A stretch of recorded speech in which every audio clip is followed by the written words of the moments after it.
दक्षिण कलंक कलेव निमग्ना केशवतीता शुकरूपा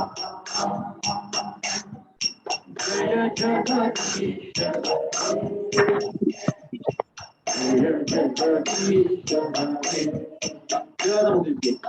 Bhakkara Kamala Vareda Adbhuta Shinda Alita Hiranyakashipu Tanu Keshavadita Narahari Rupa Jagadisha Jaya Jagadisha Chalayashi Vikramane Balimabhutavaman Kadana Khandira Janita Janapavam Keshavadita Vamana Rupa Jaya Jagadisha Jaya Jagadisha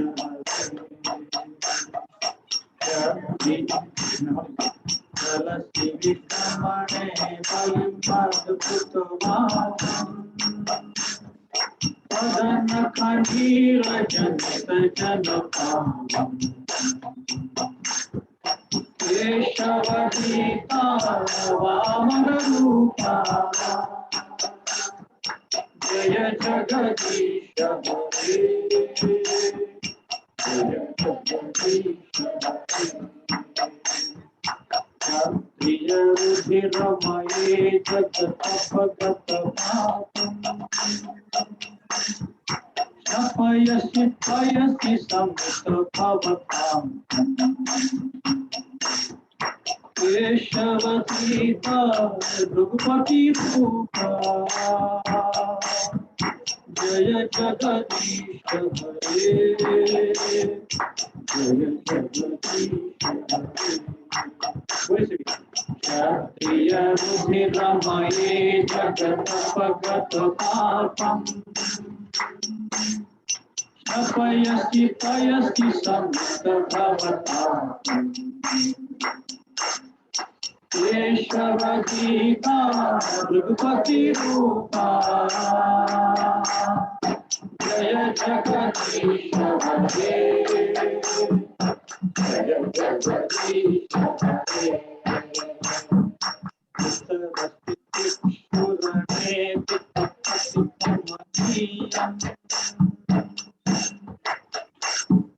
Dashamukhamali Balimagamani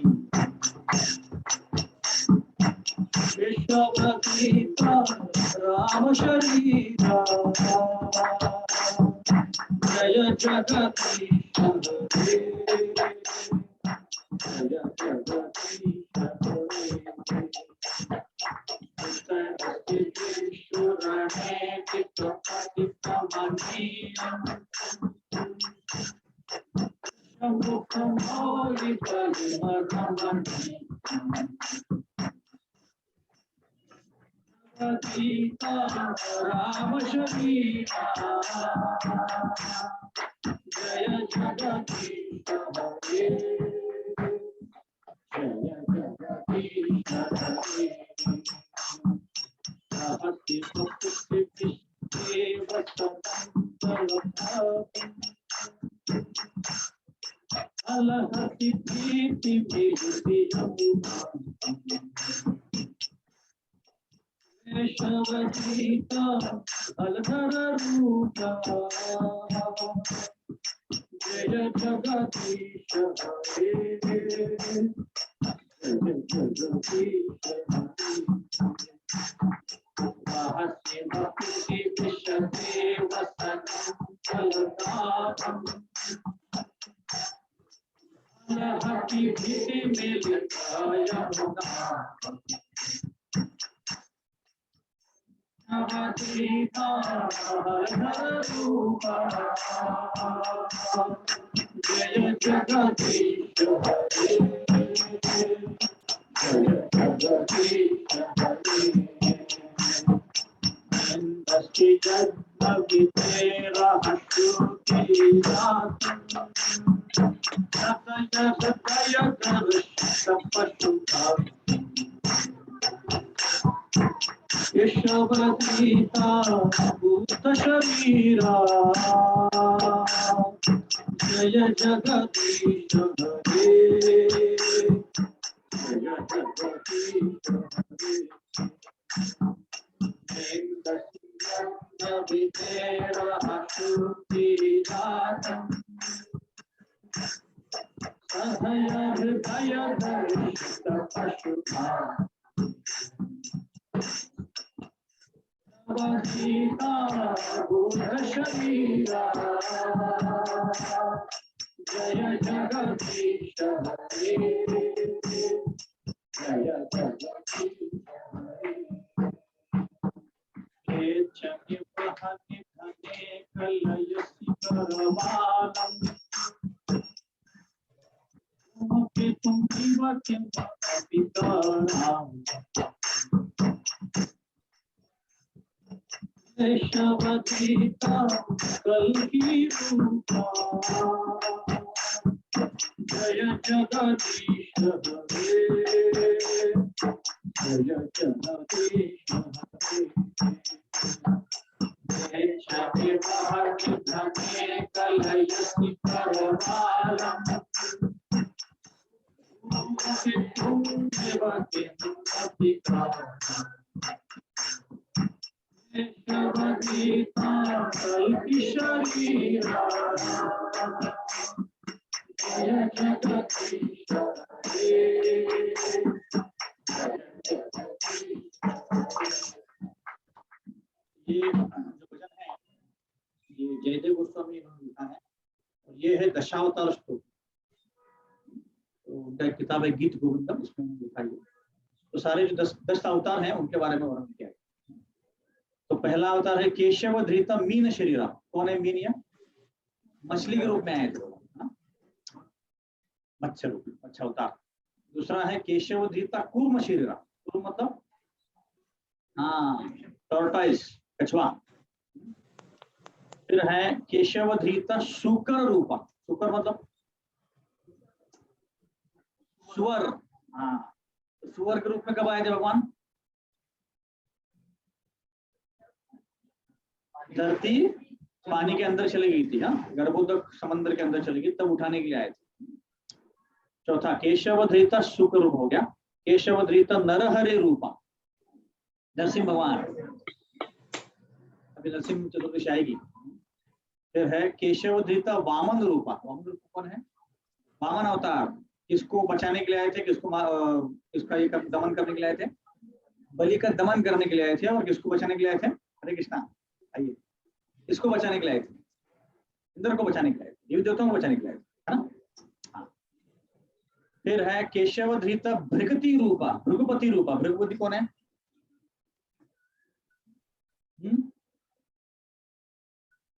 Parshuram. Parshuram, Parshuram कब आए थे? परशुराम ने सारे क्षत्रियों का वध किया था। 21 पीढ़ी, हाँ, क्षत्रियों का वध किया था, तो परशुराम। उसके बाद है केशव धृता राम शरीरा। कौन है राम? रामचंद्र भगवान। और हम दशावतार इसीलिए गा रहे हैं क्योंकि अगला संडे क्या है? रामनवमी है। तो अगले संडे भी गाएंगे हम, फिर अगले संडे राम कथा करेंगे। केशव धृता हलदर रूपा। हलदर कौन है? बलराम। बलराम प्रभु ही बोल रहे हैं, बलराम जी के बारे। केशव धृता बुद्ध शरीरा, जो पता है बुद्ध है ना। और लास्ट है केशव धृता कल्की शरीरा। तो ऐसे 10 अवतार का वर्णन किया है, बहुत सुंदर। हरे कृष्ण। तो 5 मिनट कीर्तन करेंगे, उसके बाद चर्चा को आरंभ करेंगे। नमो विष्णुपादाय कृष्णप्रेष्ठाय भूतले श्रीमते भक्तिवेदान्त स्वामी नाम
राम संकीर्तन की भगवान की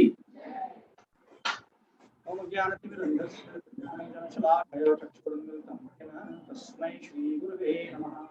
श्रीचैतन्यमनोभीष्टं स्थापितं येन भूतले स्वयं रूप कदा मह्यं ददाति स्वपदान्तिकं वन्देऽहं श्रीगुरु श्रीयुतापदकमलं श्रीगुरुं वैष्णवांश्च श्रीरूपं सागरजातां साद्वैतं सावधूतं परिजनसहितं कृष्णचैतन्यदेवं श्रीराधाकृष्णपादां सहगणललिता नमो विष्णुपादाय कृष्णप्रेष्ठाय भूतले श्रीमते भक्तिवेदान्त स्वामिने नमस्ते सारस्वते देवे गौरवाणी प्रचारिणे निर्विशेष शून्यवादी पाश्चात्यदेशतारिणे जय श्री वाञ्छाकल्पतरुभ्यश्च कृपा सिन्धुभ्येव च पतितानां पावनेभ्यो वैष्णवेभ्यो नमो नमः। हे कृष्ण करुणा सिन्धु दीनबन्धु जगत्पते भूतेश गोपिकाकान्त राधाकान्त नमोस्तुते। तप्त काञ्चन गौरांगी श्रीराधे वृन्दावनेश्वरी शुभानुसुते देवी प्रणमामि हरिं। जय श्री कृष्ण चैतन्य प्रभु नित्यानंद श्री अद्वैत गदाधर शिवासादि गौर। हरे कृष्ण कृष्ण कृष्ण हरे हरे हरे राम राम मुदं करोति वाचालं पङ्गुं लङ्घयते कृपातमहं वन्दे श्रीगुरुदीनतारिणम्।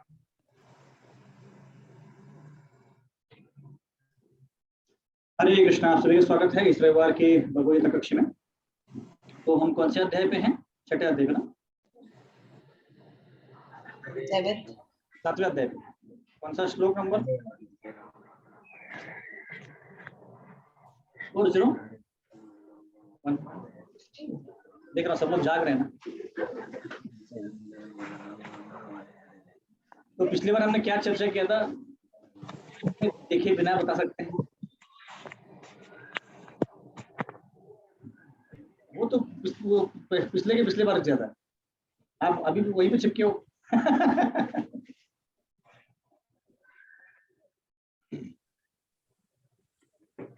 हरे कृष्णा प्रभु जी। यस माता जी। हाँ, मैं बोलूँ क्या? यस, बोलिए बोलिए प्लीज। हमने पिछले बार 7:14 का श्लोक हमने माया का जो है वो डिस्कस किया था, जिसमें आपने बताया था कि माया जो है वो भगवान की देवी शक्ति है और जीव भी देवी शक्ति है।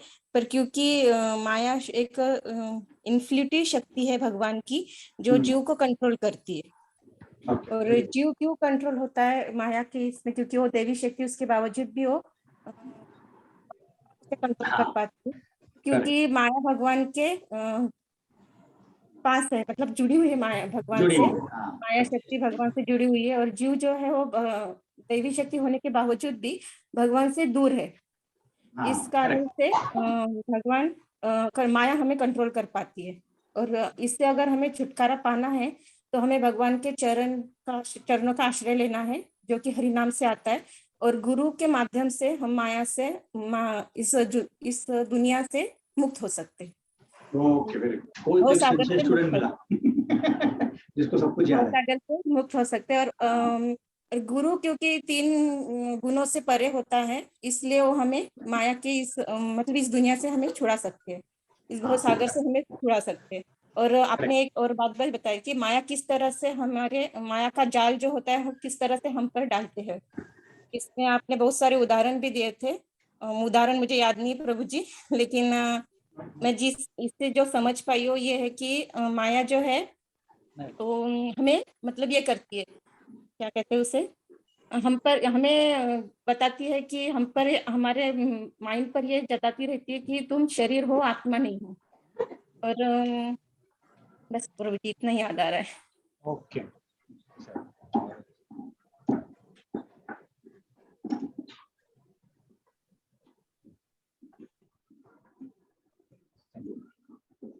हरे कृष्ण। तो माता जी ने पूरा सारांश बता दिया कि 2 शक्तियां हैं, एक तो जीव और एक तुच्छ शक्ति है जिसका नाम है माया, है? तो माया क्यों शक्तिशाली है?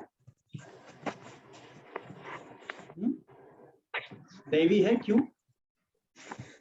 भगवान के पास है, वो भगवान से कनेक्टेड है और हम सुपीरियर शक्ति हैं, फिर भी हम भगवान उससे इन्फ्लुएंस हो जाते हैं, या उससे क्या होते हैं, क्या बोलते हैं, प्रभावित हो जाते हैं। क्यों क्यों प्रभावित हो जाते हैं हम लोग? सब लोग ऐसे देख रहे हैं कि पहली बार ही आए क्लास में। आप कौन है, कौन सी बात कर रहे हैं, कौन सी भाषा बात कर रहे हैं? हमने चर्चा किया था ये पिछली बार, जो कम से कम थे उनको तो याद आना चाहिए।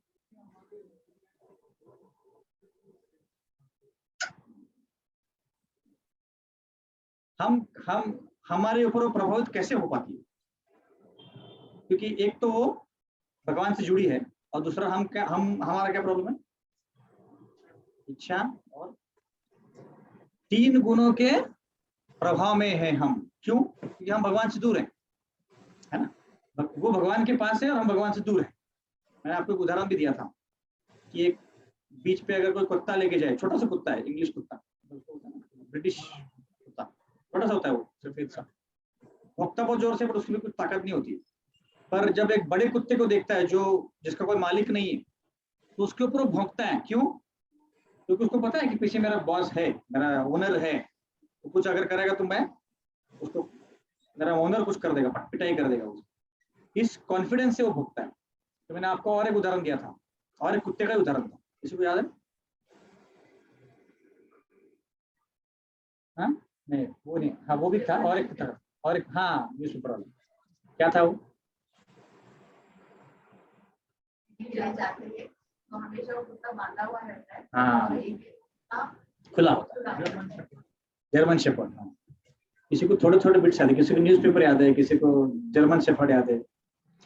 तो उसमें भी हमने देखा था कि जब वो कुत्ता इस लड़के के ऊपर भागता है दबोचने के लिए उसको, तो अगर उस मालिक ने पुकारा नहीं होता तो क्या होता, उसकी चटनी बन जाती। तो इसके कहने का तात्पर्य क्या है कि जब माया के प्रभाव के कारण हम इस दुनिया में अटक गए हैं, 3 गुणों के कारण, अगर हम भगवान की शरण जाएंगे तो क्या होगा, माया हमें परेशान करेगी? नहीं करेगी। अगर हम भगवान की शरण नहीं जाएंगे तो माया परेशान करेगी, है ना? क्योंकि माया एक जेलर है। जेलर जेल के अंदर के लोगों को परेशान करता है, कभी बाहर आके परेशान करता है? नहीं कर सकता, उसका जुरिस्डिक्शन नहीं है। वैसे ही माया जो है इस भौतिक दुनिया में उसका जुरिस्डिक्शन, इस भौतिक दुनिया के बाद उसका जुरिस्डिक्शन नहीं है। या तो इस दुनिया में भी जो लोग रहते हैं वो अगर इन 3 गुणों के परे चले जाएं, जैसे आपने गुणों के बारे में बताया, 3 गुण कौन से हैं? सत्व रजस तमस। इन 3 गुणों के परे जाएंगे तो फिर हमें माया काबू नहीं कर पाएगी, माया कुछ भी नहीं कर पाएगी। इतना हमने चर्चा किया था। तो आज हम अगला श्लोक पढ़ेंगे।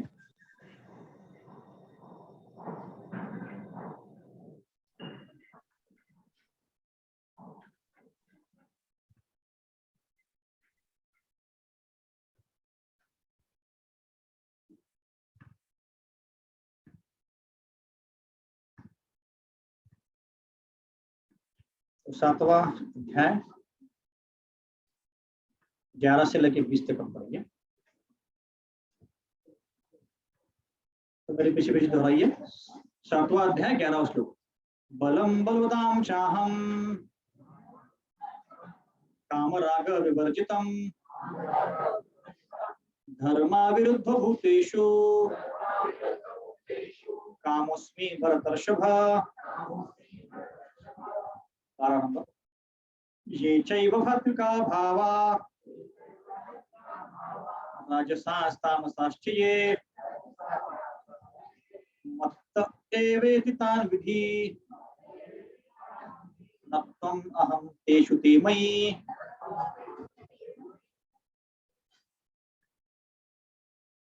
त्रिभिर्गुणमयीर्भावेर् एभिः सर्वमिदं जगत् हितं नाभिजानाति मामेभ्यः परमव्ययम्। दैवी हेष गुणमयी मम माया दुरत्यया मामेव ये प्रपद्यन्ते मायामेतां तरन्ति ते। न मां दुष्कृतिनो मूढा प्रपद्यन्ते नराधमा मायाः परतज्ञाना आसुरं भावमाश्रिता। यही हम श्लोक चर्चा करने वाले। दूसरा ट्रांसलेशन किसी के पास हिंदी है ट्रांसलेशन? राधा माता जी।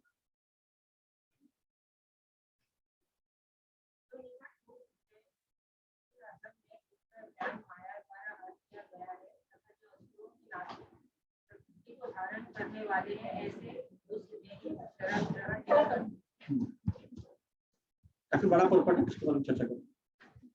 चतुर्विधा भजन्ते मां जनाः सुकृतो अर्जुन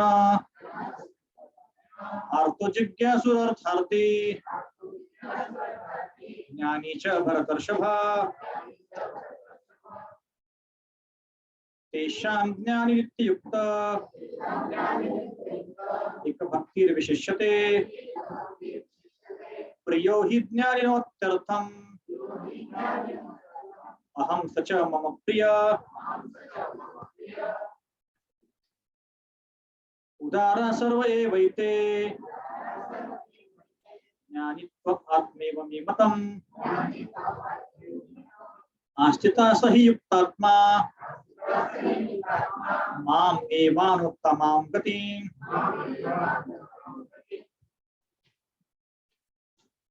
बहुनां जन्मनां अन्ते ज्ञानवान् मां प्रपद्यते वासुदेव सर्वमिति स महात्मा सुदुर्लभः कामैस्तस्तरितज्ञान प्रपद्यन्ते अन्यदेवता तं तं नियममास्थाय प्रकृत्या नियता स्वया हरे कृष्णा कृष्णा कृष्णा हरे हरे हरे राम राम राम हरे हरे। हम चर्चा कर रहे 7.15। पिछले श्लोक में भगवान ने बताया था कि मेरी माया शक्ति की कैसे शरण जाना चाहिए या मुझको कैसे शरण जाना चाहिए ताकि माया आपको कंट्रोल नहीं कर पाएगी, है ना। तो प्रश्न ये उठता है कि भाई अगर सारे प्रॉब्लम्स का सॉल्यूशन यही है कि भगवान के शरण जाना है तो सारे लोग शरण क्यों नहीं जाते? सारे लोग शरण क्यों जाते भगवान के? कहाँ प्रॉब्लम है? विश्वास नहीं करते।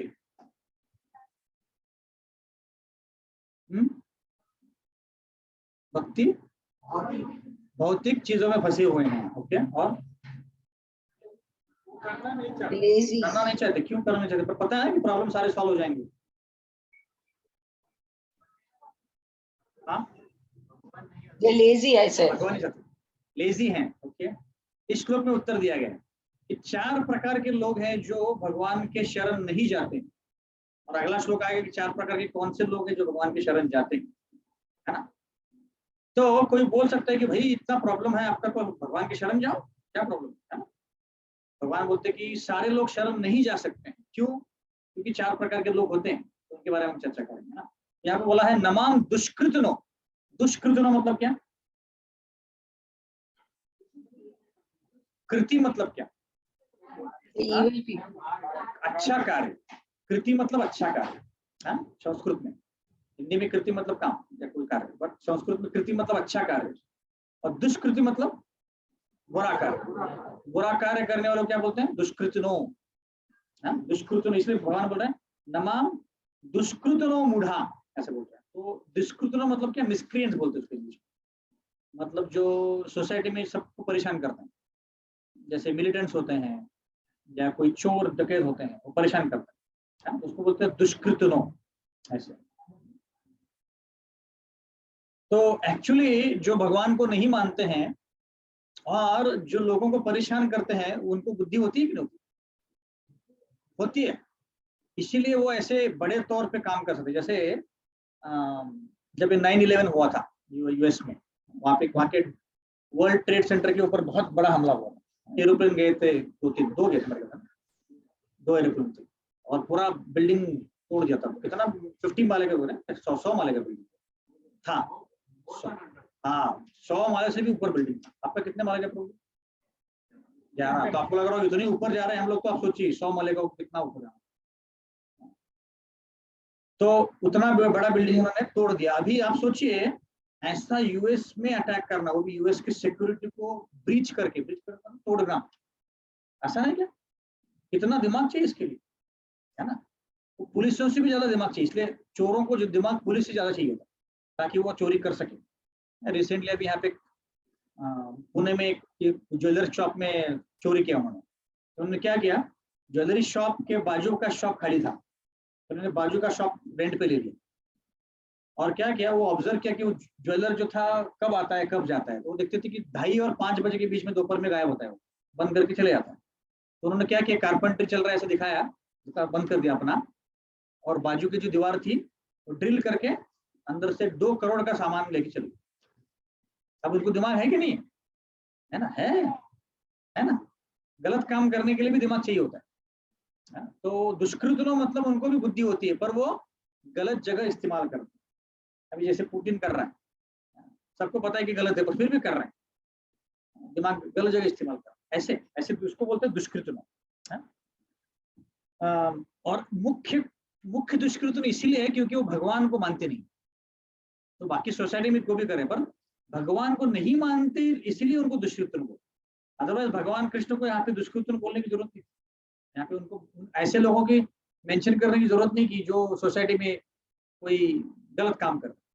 मुख्य है कि भगवान को नहीं मानते और दुष्कृत हो गए ऐसा। इसलिए आचार्य बोलते हैं, अलग अलग आचार्य बोलते हैं कि अलग अलग टाइम्स में नहीं अलग अलग टाइम्स में एक्चुअली 4 प्रकार के लोग अलग अलग होते हैं। भगवान ने तो 4 प्रकार बता दिए, पर जैसे आज के जमाने में अगर कोई मूड बोले किसी को, तो 1000 साल पहले वो मूड कोई और हो सकता है। आज के जमाने में अगर हम बोले कि नाम दुष्कृत बुरा प्रपद्यन्ते नराधमा, नराधमा अगर किसी को बोलेंगे तो 1000 साल के पहले कोई और होगा, पर कैरेक्टरिस्टिक्स वही है, गुण वही है, बट लोग बदलेंगे ऐसा। जैसे न्यूज मतलब क्या होता है, आप अगर न्यूज़पेपर खोलते हो या न्यूज देखते हो तो क्या होता है, वही चीज घटित हो रही है किसी के साथ, है ना। एक आज किसी के साथ हुई है, वही दूसरे के साथ हो रही है, बस इसमें कोई नया नहीं है। आज रशिया जैसे यूक्रेन पे अटैक कर रहा है ना, वैसे ही यूएस ने कुछ दिनों पहले अफगानिस्तान पे अटैक किया था, ईरान पे अटैक किया था।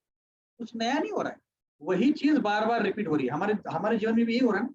हम सुबह उठते हैं, नहाते हैं, खाते हैं, पीते हैं, ऑफिस जाते हैं, घर का काम करते हैं, सोते हैं, वापस वही कर रहे हैं, रोज वही कर रहे हैं, पर फिर भी अलग अलग हो रहा है, अलग अलग समय पे हो रहा है, पर वही हो रहा है। इसमें कोई नया चीज नहीं है एक्चुअली, है ना। तो इसीलिए दुष्कृत मतलब ये अलग अलग 4 प्रकार के लोग अलग अलग टाइम में अलग अलग प्रकार के अलग अलग होते हैं, उनका नाम अलग बोल सकते हैं, जो हम चर्चा करेंगे। तो पर भगवत गीता जो है सारे प्रकार के लोगों के लिए, ऐसे कोई बोल सकते हैं कि भगवत गीता एक ही कैटेगरी के लोगों के लिए, सबके लिए, सबका कल्याण करती है। अगर दुष्कृत इस 4 कैटेगरी के लोग भी भगवत गीता पढ़ेंगे तो उनका कुछ कल्याण होगा नहीं होगा? होगा, कुछ ना कुछ तो होगा। एक बेसिक कल्याण तो होगा कि उनको अगला जन्म मानव का, इतना तो पक्का है, बाकी कैसे मिले बात पता नहीं, पर कल्याण तो होगा। तो भगवत गीता जो है सबके लिए, पर वो कैसे अपने जीवन में उतारते हैं ये जरूरी। इसलिए भगवत गीता को लिविंग बुक बोला गया। लिविंग मतलब जीवंत बुक, मतलब कि जैसे प्रभु जी को कुछ कठिनाई है ना, अभी प्रभु जी ने क्या किया, भगवत गीता खोला और ऐसे भी कोई भी जैसे मन में जैसे जो पन्ना आया वो खोल दिया, है ना, और उन्होंने प्रार्थना की कि भगवान मुझे मेरे प्रॉब्लम का सोल्यूशन चाहिए। हाँ, एकदम तीव्रता से उन्होंने प्रार्थना की भगवान से। उनको सोल्यूशन मिलेगा भगवत गीता में कि नहीं? कितने भक्त बोलते हैं मिलेगा, हाथ ऊपर करो। सब लोग बोल रहे हैं, प्रभु जी नहीं बोल रहे हैं, आप भी नहीं बोल रहे, आपका प्रॉब्लम है ना। तो मिलेगा, क्यों? क्योंकि साधारण बुक नहीं है। पर अगर आप फिजिक्स का बुक खोलिए, है ना, फिजिक्स का बुक खोल के उसमें देखिए, कुछ आंसर मिलेगा? कुछ नहीं मिलेगा, ठेंगा मिलेगा, है ना। पर भगवत गीता ये आंसर देता है। जैसे एक भक्त थे, वो 3-4 साल से भक्ति कर रहे थे, तो उनको जब पता चला कि ऐसे ऐसे होता है, तो उनकी इच्छा हुई कि मुझे अभी आगे क्या करना चाहिए भक्ति में, ये जानना था उनको, है ना। और आसपास कोई सीनियर भक्त नहीं थे, तो उन्होंने क्या किया, भगवत गीता लिया और खोला ऐसे, और प्रार्थना की भगवान से कि मुझे भगवान रास्ता दिखाइए, मुझे आगे क्या करना है। और उन्होंने खोला तो कौन सा पन्ना निकला? 4.34, चौथा अध्याय का 34वां श्लोक। तो क्या बोलता है? तद विद्धि प्रतिपातेन परिप्रश्नेन सेवया उपदेश शांति ते ज्ञानम ज्ञानिनस्तत्त्वदर्शिनः। इसका मतलब क्या है? गुरु को पकड़ो। अब बहुत हो गया अकेले घूम रहे हो, अब गुरु को पकड़ो, मतलब गुरु का सहारा लो। वो तुरंत गए और देखे कौन कौन सन्यासी है, और 6 महीने में उन्होंने दीक्षा दी, है ना। तो ऐसे भगवत गीता, इसीलिए आप संभाल के खोलिए भगवत गीता। ठीक है, भगवत गीता कुछ बताएगा ना, तो हमको करना पड़ेगा वो, है। भगवत गीता आप पन्ना खोलोगे और उसमें लिखा है यज्ञ शिष्टा सुनो संतो मुच्यन्ते सर्वकिल विषय भुंजते गम पापा ये पचन्ति आत्म कारण। मतलब क्या? भगवान को सब कुछ अर्पण करके खाना चाहिए। अगर आपने ये खोला और उसके बाद कुछ भगवान को अर्पण किए बिना खाया तो क्या होगा? भगवान चाटा मारेंगे, है ना। वैसे ही पाप लगने वाला है, नहीं खोलेंगे तो भी लगेगा। तो इसका तात्पर्य क्या है? ये भगवत गीता जो है डायनेमिक बुक है, ये कोई साधारण बुक नहीं, क्योंकि भगवान कृष्ण खुद है वो। भगवत गीता किताब नहीं है, कृष्ण भगवान खुद है, क्योंकि उनके बोल है उसमें। तो आपको जो भी प्रॉब्लम है भगवत गीता से प्रार्थना कीजिए, वो आपका प्रॉब्लम सॉल्व हो जाएगा। सिर्फ हमें उसका पालन करने की जरूरत है। अगर हमने खोला और भगवान ने श्लोक आया सततम कीर्तयन्तु माम, मतलब क्या करना चाहिए? कभी कीर्तन नहीं करना चाहिए, बराबर? सतत कीर्तन करना चाहिए। सोते उठते खाते पीते बाथरूम में जाते सतत कीर्तन करना, तो आपका प्रॉब्लम सॉल्व हो जाएगा, है ना? ऐसे ये जीवंत बुक है, लिविंग बुक है। हाँ, ओके, ठीक है। तो पहला वाला हम कैटेगरी देखते हैं, मूढ़। मूढ़ मतलब क्या? मूर्ख। और कहीं अलग जगह भी आता है भगवद गीता में, विमूढ़ा बोलते हैं शिला कृष्ण भगवान। विमूढ़ मतलब महामूर्ख, स्पेशल मूर्ख। स्पेशल मूर्ख मतलब अति मूर्ख, ऐसे बोलते हैं। तो मूर्ख क्यों बोल रहे हैं भगवान यहाँ पे? मूढ़ मतलब क्या? एक्चुअली मूढ़ का मतलब यहाँ पे भगवान बोल रहे हैं कि जो, जिसको हम इंग्लिश में बोलते हैं वर्कॉलिक। वर्कॉलिक मतलब क्या? क्या? बहुत काम करते रहता है व्यक्ति ये, इतना काम करता है, इतना गधे के जैसा काम करता है। गधे को देखा है आपने? गधे को देखा है? हाँ। तो गधा गधा क्या करता है? डोंकी, डोंकी, हाँ, डोंकी क्या करता है बेटा?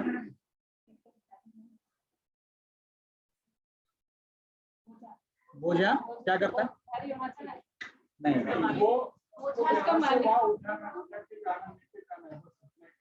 बोझा उठाता है वो। माता जी को ज्यादा एक्सपीरियंस है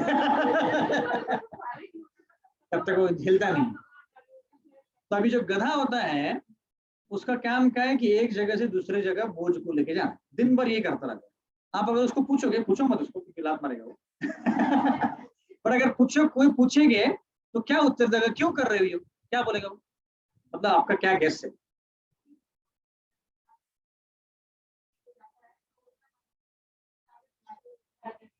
हाँ, उसको घास खाने मिलती है, घास खाने मिलती है ना। अब अगर आप उसको बोलोगे है इतना दिन भर मेहनत करने की क्या जरूरत है, बाजू में तो घास पड़ा है, खा लो, तो नहीं, मुझे मेरा ओनर जो स्पेशल घास दे, ऐसे बोलता है। एक बार एक गधा था और वो अपने और एक सहचर गधे को बोल रहा था कि पता है मेरा जो ओनर है मेरी शादी उसकी बेटी से करने वाला है। तो वो बोला कि क्या? हाँ, मैंने खुद के कानों से सुना है। वो बोला था अपनी बेटी को कि ये काम कर, नहीं तो मेरी तेरी शादी मैं अपने गधे से करूंगा। तो वो खुश हो गया था, है ना? वो सही में करने वाला है नहीं, है ना? तो गधे का ये स्पेशलिटी है कि वो, उसको एक्चुअली काम करने की जरूरत नहीं है। बाजू का घास पड़ा वो खा के आराम से रह सकता है, और उसको लगता है कि नहीं मैं बहुत काम करूंगा तो मुझे क्या मिलेगा? घास खाने में।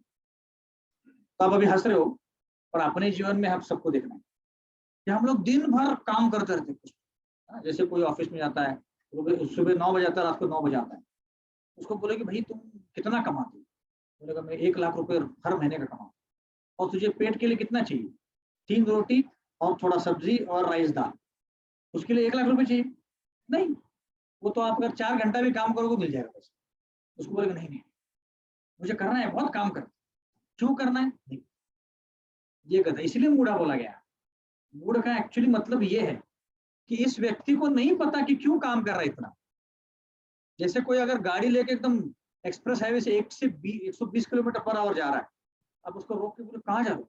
पता नहीं कहाँ जा रहा हूँ, पर मैं जा रहा हूँ, ऐसा है ना?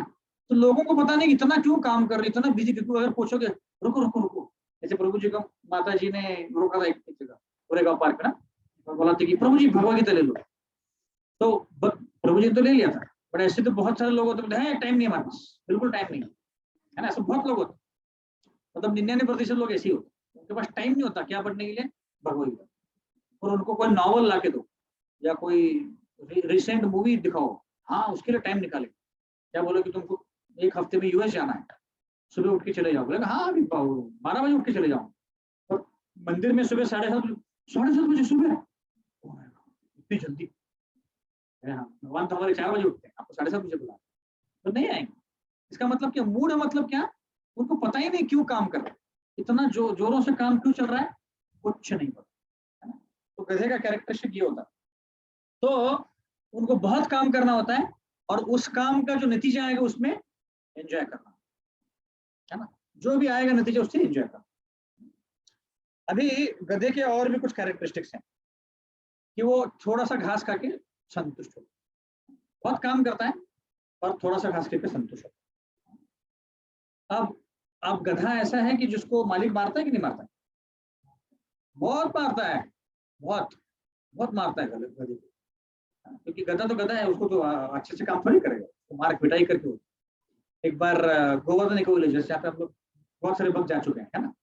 आप लोगों ने गधे पे देखे होंगे, 2 गधे थे वहाँ। तो एक बार रघुनाथ महाराज ने बोला कि आपको 2 गधे लेके आए, तो सब लोग चौकन्ने हो गए, गधे क्यों लाने भाई? बोला नहीं, आप लोग क्या, तो 2 गधों के लेके आए, और जब लेके आए तो बिल्कुल वो टच करने नहीं देते, वो लात मारते थे। क्यों? उनके पिछले मालिक ने उनकी बहुत पिटाई की, तो उनको लगता था कि मेरी बहुत पिटाई हुई, तो 3-4 महीने लग गए उनको समझने के लिए ये वाले लोग पिटाई नहीं कर रहे हैं। तो सबने पूछा कि क्यों गधे को लेके आ रहे हो भाई, क्या प्रॉब्लम? गाय ठीक है, बकरी भी ठीक है, गधा क्यों? गधा कुछ आउटपुट नाही देत आहे. फोनचं तिने मला हे केलं, आज का बरं नाही येते बुवा, मी सांगितलं माझ्या पोराची परीक्षा आहे, मग ती म्हणे 2 तासाचं नुसतं यायला काय रुकावट के लिए कह दिया. कौन प्रभु आपके पास मोबाइल है? कौन सा वाला? हाँ नीचे वाला करो. हाँ मैं कर देता हूँ. राइट, हम क्या बोल रहे थे? हाँ, तो महाराज को पूछा कि गधा भी बुलाया. तो एक दिन क्या, वो एक अमेरिकन एक ग्रुप आया, योगा ग्रुप, और उनको पूरा दिखाया गया इको विलेज में क्या क्या है. उन्होंने सब कुछ देखा, गाय है, बकरी है, गधा भी है, तो वो सब कुछ वहां पे देख लिया, 2-3 दिन रह लिया. और जाते समय उन्होंने बोला कि हम लोग बहुत खुश हैं.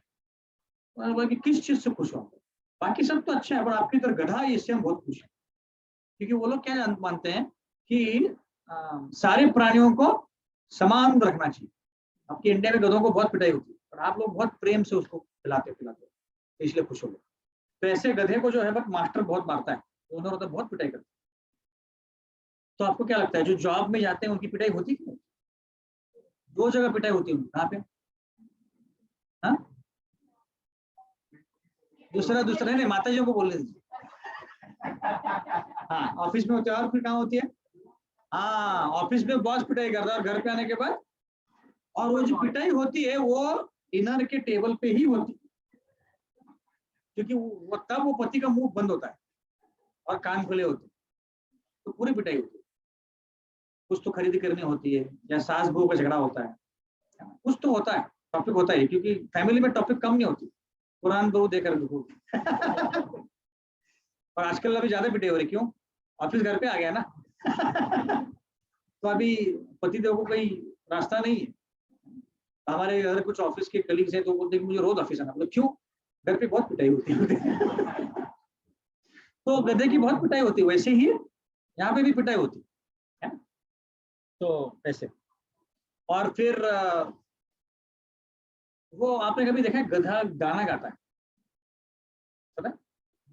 गधा भी गाना गाता है, आपको पता नहीं होगा, पर ये गाना वो कोई और सुन नहीं सकता है, सिर्फ वही सुनता है.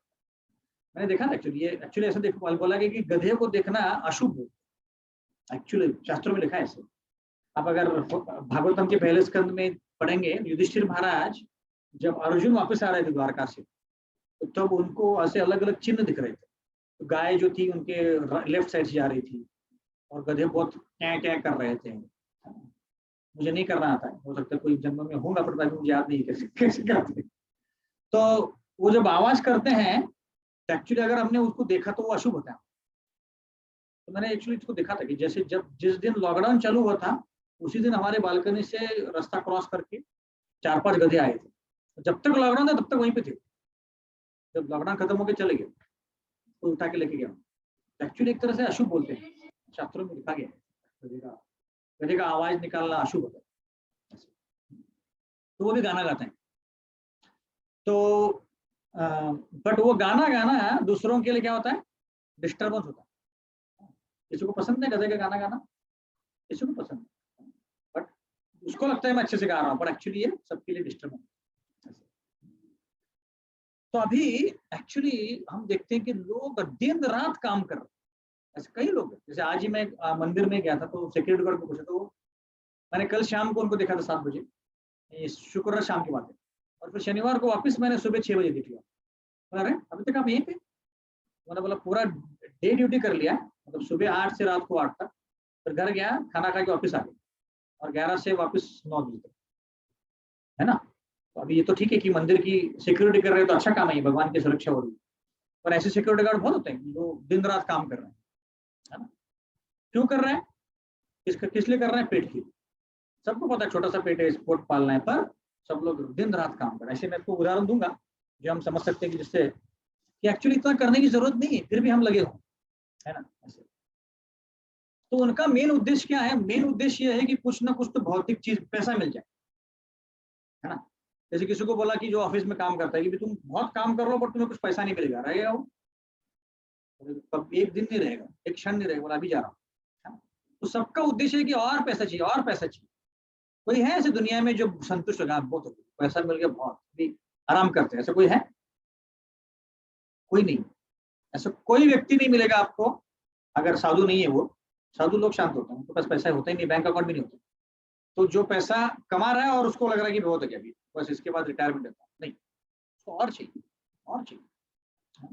एक रिसेंटली में कोई एक हमारे भक्त थे, वापस आता है, एक साल रिटायरमेंट लेके वापस काम किया था। ऐसा होता है, नहीं होता, उसको बोर हो जाता है, वो नहीं कर सकता ऐसे। बॉडी का सवाल नहीं है, माइंड का सवाल है।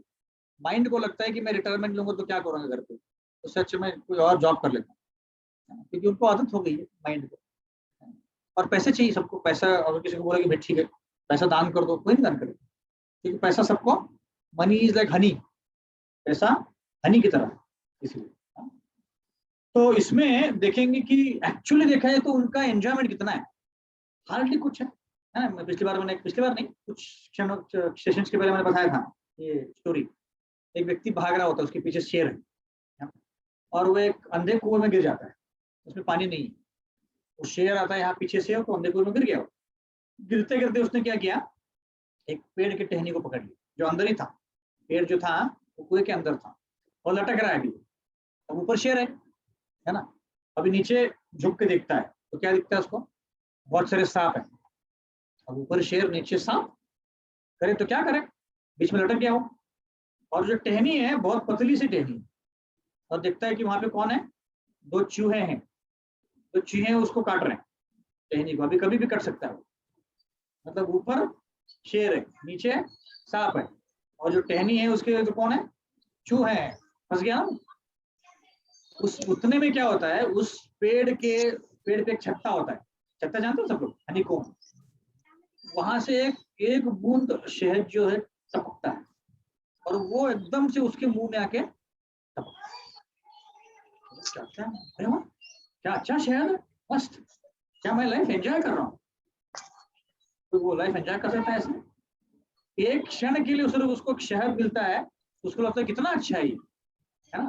अब ये भूल गया कि ऊपर शेर है, नीचे सांप है, बाजू में चूहे हैं, उड़ रहे हैं, भूल गया सब। ऐसे ही जीवन, ये मूड व्यक्तियों का है। क्यों 12 घंटा 14 घंटा का काम कर रहे हैं, उनको लगता है मैं एंजॉय कर रहा हूँ। घर पे आते हैं, थोड़ा बीवी बच्चे के साथ गपशप मार के खाना खाते हैं, और सैटरडे संडे फिर शॉपिंग में जाते हैं। तो लगता है कि लाइफ बहुत खुश है, जॉब है, सब कुछ है। पुणे में फिर भी ठीक है, मुंबई में तो और बुरी हालत है।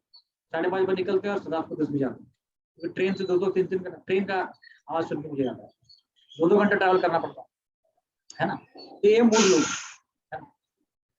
और उनको जॉब के कारण कई बार रात को नींद नहीं आती। ऐसे किसी को हुआ है यहाँ पे? प्रभु, आपको कभी नहीं हुआ? आपको हुआ है प्रभु जी? ऐसा होता है कई बार, जॉब में इतना प्रेशर होता है, इतना टेंशन होता है कि नींद नहीं आती है। अभी रिसेंटली कुछ हमारे कंपनी में कुछ हुआ था, तो मेरे मैनेजर ने हमारे सीईओ के साथ डिस्कस किया, और उस प्रॉब्लम का सोल्यूशन नहीं मिल रहा था।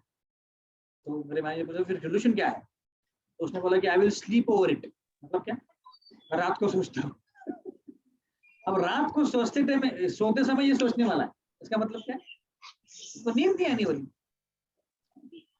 मैंने वाले पिछली बार बताया था मैंने कि एक हमारे यहाँ पे एक बहुत सीनियर व्यक्ति है, जो उसकी मीटिंग शाम को 6 बजे जाने वाली होती, और कितने बजे खत्म होने वाली थी? रात को 2:30 बजे। रात को 9 बजे सोने का टाइम है, 2:30 बजे तो हम गहरी नींद में होते हैं, और इसकी मीटिंग चल रही है। इसका मतलब क्या है? इसका मतलब है कि हम गधे के तरह काम करे जा रहे हैं, पता नहीं क्या होने वाला है, रात की नींद नहीं आ रही है, एंजॉय करने के लिए कुछ ज्यादा नहीं है एक्चुअल देखा है। और इसको प्रभुपाद माइजर बोलते हैं। आप अगर देखेंगे सेकंड चैप्टर के 7वें श्लोक में उसको प्रभुपाद माइजर बोलते हैं। माइजर मतलब कृपणा। कृपणा मतलब बहुत कुछ कमा लेता है पर एंजॉय भी नहीं करता और किसी को देता भी नहीं। ऐसे इसको कृपणा बोलते हैं। बहुत पैसा है, करोड़ों की संपत्ति है, पर वो किसी को एंजॉय भी नहीं कर रहे और खुश भी एंजॉय नहीं कर, फटे कपड़ों में घूमता रहता है, उसको बोलते हैं माइजर, कृपणा। तो ये मूड उसका उसके जैसा है। अभी मैं कुछ उदाहरण दूंगा आपको समझने तो मैं कॉग्निटिव में काम कर रहा था। तो तब एक्चुअली एक सीनियर व्यक्ति थी, उसका नाम माया था, अब नानी उसका माया था। तो मैंने 2-3 साल काम किया, फिर तीसरे साल कुछ तो रेटिंग मुझे अच्छा नहीं मिला, तो मैं उसकी बात करने गया वीडियो कॉल। तो उसने बोला आनंद तो था कहाँ? इसका मतलब वो बोला था कि 2-3 साल तूने कुछ काम ही नहीं किया, था कहाँ? तो मैंने बोला मैं था, यहीं पे था, क्या काम कर रहा था। मैं जाता था 9 बजे और 5 बजे ऑफिस से निकल पड़ा। और उनका एक्सपेक्टेशन था कि तो मैंने उसको पूछा कि क्या करना है। I want you to work 24/7 बोला उसने। मैं चाहती हूँ कि तू 24/7 काम करे। मतलब कितना? हमेशा काम करे, जब भी मैं फोन करूँ तो अवेलेबल चाहिए, ऐसे बोलते। और खुद भी ऐसे काम करते। इसका मतलब है कि मूड लोग क्या करते हैं, हमेशा काम में लगे रहते। हमारा एक कलीग था, रशियन कलीग था, मैं जब न्यूजीलैंड में था तो वो बोलता था, उसका नाम दिमित्री था, रशियन व्यक्ति था। तो वो बोलता था कि Anand you can call me any time, कभी भी कॉल करो मैं कॉल उठा लूँ। और ऐसा होता था, मैं रात में कभी कभी उसके 12 बजे कॉल करता, उठा लेता था, हेलो दिमित्री, ऐसे बोलता था और काम कर बात चालू करता। और एक व्यक्ति था हमारे ऑफिस में, ये इन्फोसिस की बात है, उन्होंने अभी इन्फोसिस में ना, हाँ, तो बहुत साल पहले जब हम यूके में थे तो ये व्यक्ति, उसका नाम मुकुल था, मुकुल गुप्ता। तो ये व्यक्ति भी ऐसी था, दिन रात काम करता। एक दिन कोई गेस्ट को बुलाया खाने पे यूके में, गेस्ट आए, गपशप हुई, डिनर हुआ, गपशप करते करते डिनर करते करते इसका फोन कॉल चला, बंद ही नहीं हुआ, कंटिन्यू चले रात को सोते समय भी। तो रात को, अभी पहले के जमाने में ना ब्लैकबेरी फोन आता था, किसको याद है? हाँ, ऐसे काला सा फोन आता था, है ना? तो ये बहुत फेमस हो गया क्योंकि पहली बार ये फोन में मेल्स आते थे, इसके ये उसी से चालू हुआ था। और उस फोन में ना जब भी मेल आता था वो लाल बत्ती जलती थी, ऐसे टिक टिक टिक टिक करके। तो ये क्या करता था, बेड के बाजू में ही फोन को रखता था, 2 घंटे सोता था, 2 घंटे सोता था, बीच में उठ देखता था कि बत्ती जल रही तो खोलता था, उठ जाता था, मोबाइल को खोलता था और ईमेल्स को रिस्पॉन्ड करके वापस 2 घंटे के बाद उठता था, बत्ती चल रही है क्या? हाँ, उठाता फिर मोबाइल को खोलता। सोचिए कितना पागलपन है, नींद के बीच में उठ के मेल्स को रिस्पॉन्ड करना। इसको मूड नहीं बोलो तो क्या बोलेंगे, महामूर्ख है ये तो। 4-5 साल गुजर गए, बीवी को भी टाइम नहीं देता, तो बीवी ने क्या बोलती, परेशान हो गई बीवी और डिवोर्स दे दिया। कहने का तात्पर्य क्या है कि मूड मतलब पूरी तरह से माया के जाल में फंस गया है, बिल्कुल समय नहीं उसको। अगर बोलने जाओ कि भगवद गीता क्लास में, बोला है समय नहीं, सारे बूढ़े लोगों का काम है भगवद गीता, हमको तो अभी काम करना है ना, उनको बिल्कुल टाइम नहीं होता। फिर हम लोग जब 2000 मेरे ख्याल से 6 की बात है, 5 या 6 की, मैं जब इन्फोसिस में था, एक बहुत बड़ा प्रोजेक्ट था हमारा और बहुत क्या बोलते हैं उसको, बहुत डिफिकल्ट प्रोजेक्ट। तो हमें पहली बार कुछ डिलीवर करना था कस्टमर को। तो 3 हफ्ते बचे थे और काम ठीक ठाक नहीं चल रहा था। तो हमारे मैनेजर ने सबको बुला लिया, 50 लोग थे, बोले कल से सब बोरिया बिस्तर लेके यहीं पे आ जाओ। हम लोग 3 हफ्ते ऑफिस में ही थे, घर आए नहीं। 2-3 हफ्ते ऑफिस में ही थे, रात को वहीं पे सोते थे, वहीं पे नहाते थे। और वहां पे तब वर्ल्ड कप फुटबॉल चल रहा था, तो बीच में 1 आधा घंटा देख लेते थे फुटबॉल और लगते थे हाँ एंजॉय कर रहे हैं। सोचिए 3 हफ्ता पूरा ऑफिस में, ये इस्कॉन में आने की पहले की बात है, मैं तो भी जाता नहीं था कभी।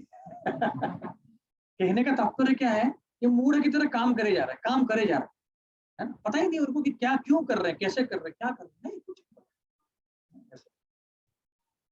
जब मैं टोरंटो में था, टोरंटो कहाँ पे आता है, कनाडा में आता है, वो लोग टोरंटो बोलते, टोरंटो नहीं बोलते।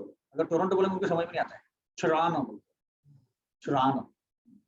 तो मैं ऐसे ही पीजी अकोमोडेशन ढूंढ रहा था क्योंकि मैं अकेले गया था, तो एक अकोमोडेशन ढूंढा मैंने। तो एक बहुत ओल्ड लेडी थी, तो उसका एक 3 बेडरूम फ्लैट था। तो उसने बोला कि तू एक रूम ले ले, उसने सब लेट कर रही थी, तू एक रूम ले ले। और एक लड़का था मेरे जितना लड़का था, मैं जब तक 24-25 साल का था, वो भी जॉब कर रहा था। और मैं जब 3 महीने था उस घर में, ये बहुत कम देखता था उसको, सैटरडे संडे कभी तो कभी आप देख लिया। तो मैंने एक दिन उसको पकड़ लिया, बोला करता क्या है तू? बोलता मैं सुबह 8 बजे से लेके 4 बजे तक एक जॉब करता हूँ, 8 घंटा हो गया है ना। फिर 5 बजे से लेके वापस 10 बजे तक जॉब करता हूँ और 5 घंटा, फिर 10 बजे घर आता हूँ और खाना खा के सो जाता हूँ। क्या कर रहा है? डबल जॉब कर रहा हूँ। इतना क्यों कर रहा है? मुझे और पैसा चाहिए, मुझे और पैसा चाहिए। अब देखिए ये एग्जैक्ट डेफिनेशन में बैठते हैं मूड की, तो पता ही नहीं क्यों कर रहा है, और पैसा चाहिए तो उसने और काम किया जा रहा है, और काम किया जा रहा है ऐसे। हाँ, तो इसको हम मूड ही बोल सकते हैं। अभी रिसेंटली हमारी कंपनी में एक बहुत सीनियर व्यक्ति था, वाइस प्रेसिडेंट के लेवल पे, तो बहुत दिनों से मुझे दिखा नहीं, तो मैंने दूसरे कलीग को पूछा कि कहाँ गया। और ये जो व्यक्ति था बहुत एकदम सक्सेसफुल था, यशस्वी था अपने करियर में ना। तो मुझे पूछा तो बोला कि वो सैबेटिकल के पे आए। सैबेटिकल जानते हैं आप लोग? मतलब 1 साल वो लोग छुट्टी ले लेते काम से। क्यों? कुछ तो पर्पज होता है, मेडिकल पर्पज या कुछ और पढ़ना है वगैरह वगैरह। तो मैंने बोला कि क्यों सैबेटिकल लिया उसको? तो पता चला कि इतना काम बढ़ गया था कि उसका दिमाग घूम गया, मतलब वो नॉर्मल तरीके से बात वगैरह नहीं कर पा रहा, इतना स्ट्रेस बढ़ गया था उसको। और ऐसे बोलते हैं कि वो टॉप 20 व्यक्तियों में से एकदम सक्सेसफुल व्यक्ति में था। तो मेरा मैनेजर मुझे बोल रहा था कि पता नहीं ऐसा कैसे हो गया, इतना स्ट्रांग था, इतना स्ट्रांग माइंडेड था, इतना मन भी इतना एकदम स्ट्रांग था, फिर भी ऐसा हो गया। तो मैं मन ही मन मुस्कुरा था, मुझे पता है आंसर, मैं नहीं बताऊंगा क्योंकि वो समझ ही नहीं पाएगा, है ना। तो जब हमारे जीवन में अध्यात्म नहीं है, जब हम भगवान के साथ कनेक्टेड नहीं है, तो बिल्कुल ऐसे ही होने वाला है। कॉग्निजन में एक व्यक्ति था जो बहुत फिट था एक्चुअली, तो एक दिन मैराथन में भागने गया। मैराथन में भागते भागते ही वो वहीं पे गिर हो, हार्ट अटैक आया गया। तो कहने का तात्पर्य क्या है कि लोग ऐसे गधे की तरह काम करते थे। ये लोग जो एक्चुअली है वाइस प्रेसिडेंट अबो जो लोग होते हैं, ये लोग एक्चुअली सुबह 8 बजे काम चालू करते हैं और रात 8-9 बजे खत्म। और वीकेंड्स भी उनके कॉल होते हैं। सीईओ कॉल करेगा तो कौन मना करता? एक दिन मुझे कोई सीनियर बंदा बोल रहा था कि हम एक कॉग्निजेंट की बात करते, तो बोलता था कि हम लोग हमारे ऑफिस के मीटिंग सैटरडे संडे रखते हैं। मतलब क्यों? क्योंकि मंडे टू फ्राइडे कस्टमर के साथ मीटिंग होता है, तो इंटरनल मीटिंग हम सैटरडे संडे रखना पड़ता है। और अगर सीईओ मीटिंग इनवाइट भेजे तो कौन मना करेगा, है ना।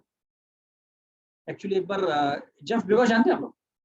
जेफ बेजोस नहीं सॉरी, स्टीव जॉब्स, हाँ एप्पल वाला।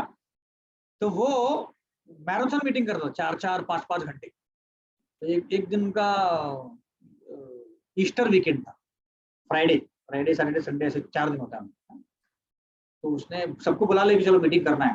तो सबको लगा 1-2 घंटे में छोड़ देगा भाई, शाम के 4 बज गए, 5 बज गए, किसी की हिम्मत ही नहीं हो रही भाई, अभी हमारा वीकेंड है। फिर 7 बजे एक ने हिम्मत करके बोला, Jeff maybe you don't have any plans but we have some family plans, ऐसे बोला उसने बोला कि हो सकता है कि तुम्हारे कोई प्लान्स ना हो बट हमारे प्लान्स है भाई, छोड़ो हमें अभी तो फिर उसको महसूस हो गया हाँ नहीं कोई बात छोड़। कहने का तात्पर्य कि कोई लोग ना ऐसे वर्कहॉलिक होती, एक चीज को लेके वहीं पे घुस जाते, उनको बिल्कुल उन पे शांति नहीं होती जब तक वो भारत पूरा काम खत्म ना हो जाए।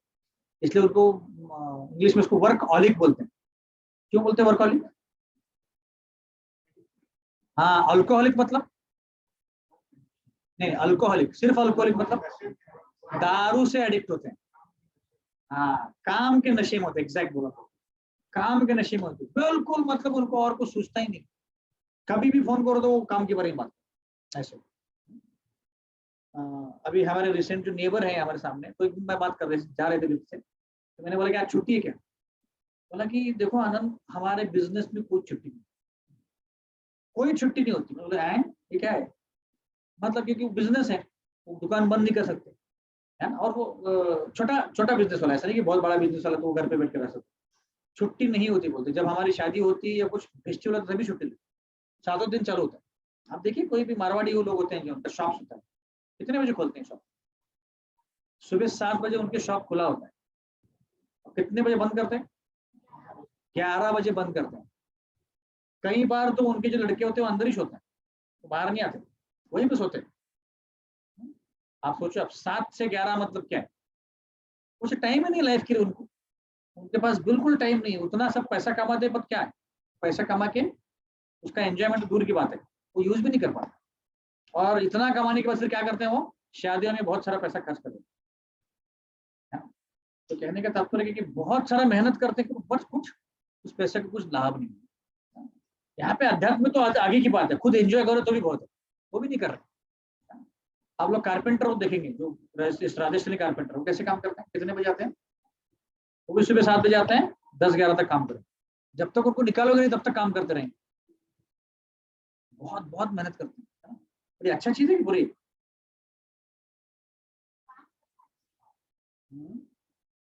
तो अच्छा बोल रहे हैं आप।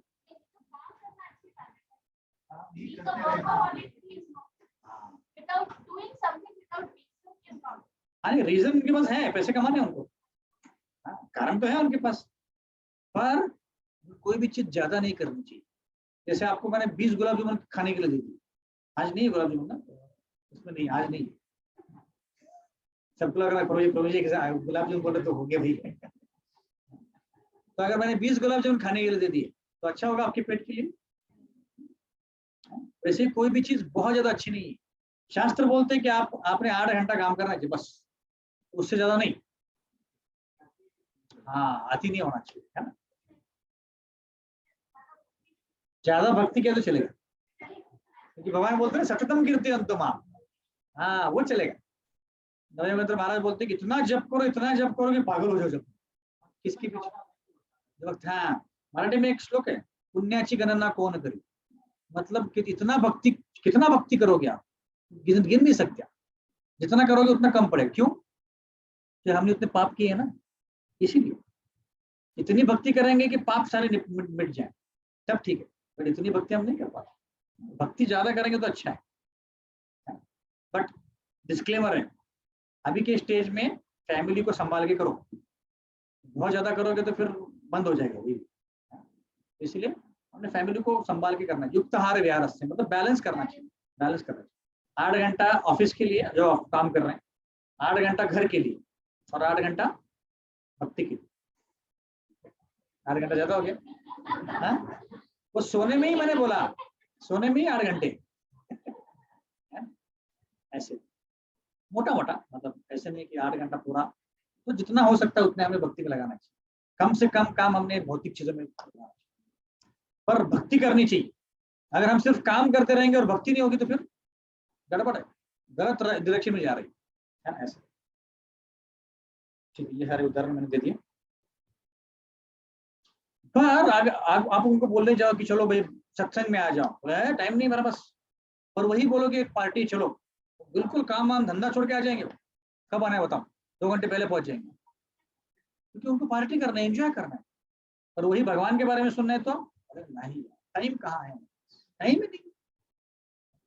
ये रोग है एक्चुअली एक तरह का, नो टाइम। प्रभुपाद बोलते थे this is a disease called age no time. Prabhupada बोलते थे कि चैंट चैंट चैंट, और वो लोग बोलते थे कांट कांट कांट। आप चैंट बोल रहे हैं, हम कांट बोल रहे हैं, मतलब नहीं कर सकते जब हम ऐसा बोलते। रोग एक्चुअली एक तरह से भव रोग बोलते हैं। भव रोग मतलब जिसके साथ अट्रैक्शन होना चाहिए उसके साथ अट्रैक्शन नहीं है, गलत डायरेक्शन में अट्रैक्शन। जैसे नॉर्मल क्या है कि स्त्री का पुरुष के लिए अट्रैक्शन है, पुरुष का स्त्री के लिए अट्रैक्शन। और अगर एक स्त्री का किसी और स्त्री के लिए अट्रैक्शन हो जाए, गड़बड़ है। या पुरुष का कोई और पुरुष के लिए अट्रैक्शन हो जाए, गड़बड़ है। मैं क्यों उदाहरण दे रहा हूँ, अभी रिसेंटली हमारे जो इंटेलिजेंट जो उद्धव ठाकरे के लड़के हैं, है ना, उन्होंने अभी वो लॉ लाने वाले कि समलिंग का शादी कर सकते हैं। हाईली इंटेलिजेंट लोग हैं, घुटने में अकल है, इसीलिए सारे ऐसे लॉज लेके आ रहे हैं। आप सोच सकते, ऐसे लोग रहेंगे तो हमारा बेड़ा पार हो जाएगा, कुछ भी हम कर नहीं पाए, नहीं कर सकते, नहीं हो सकता, ज्यादा हो भी सकता, प्रकृति उसका बराबर निकाल देती। तो ये है कौन है? मूढ़ लोग, पता ही नहीं उनको क्यों कर रहे हैं, लगे रहे हैं ऑफिस के काम में, घर के काम में। कुछ माताएं में देखेंगे अभी, मतलब संभाल के इसको सुनिए, डिस्क्लेमर है। तो ये एग्जाम्पल के बाद सारे मुझे भोग रहे मान, तो माताएं में देखते हैं तो घर पे ही सब उनका होता है, सुबह से उठ के घर में ही, है ना, मतलब उनको बोलो कि माता जी थोड़ा चैंटिंग करो, हे प्रभु जी बच्चों को कौन देखेगा, खाना कौन बनाएगा, भाई को कौन बोलेगा। माता जी आप लोग बीच में कहीं और माता जी से बात करते हैं? हाँ वो तो बात करते हैं, वो तो जरूरी है ना, 2-3 घंटा तो बात करते ही हैं, वो भी जरूरी है, गॉसिप जिसको हम बोलते हैं, है ना। तो कई जो होते हैं वो घर पे ही लेते हैं कि इतना घर साफ होता है, घर पूरा साफ है पर मन पूरा काला है, ये गड़बड़ है ना? इतना भी हमने साफ सफाई नहीं करना चाहिए ऐसे कि भगवान ही आने वाले हैं, इतना साफ हो गया, इतना भी हमने टाइम नहीं बिताना चाहिए। हमारा एक हो सकता है रोज 1 घंटा बिताएं, जैसे महाविष्णु महाराज बोलते कि एक हाथ में डस्टर होना चाहिए, डस्टर मतलब झाड़ू, और एक हाथ में भागवतम, मतलब दोनों होना चाहिए, ऐसा नहीं कि सिर्फ झाड़ू मार रहे हैं।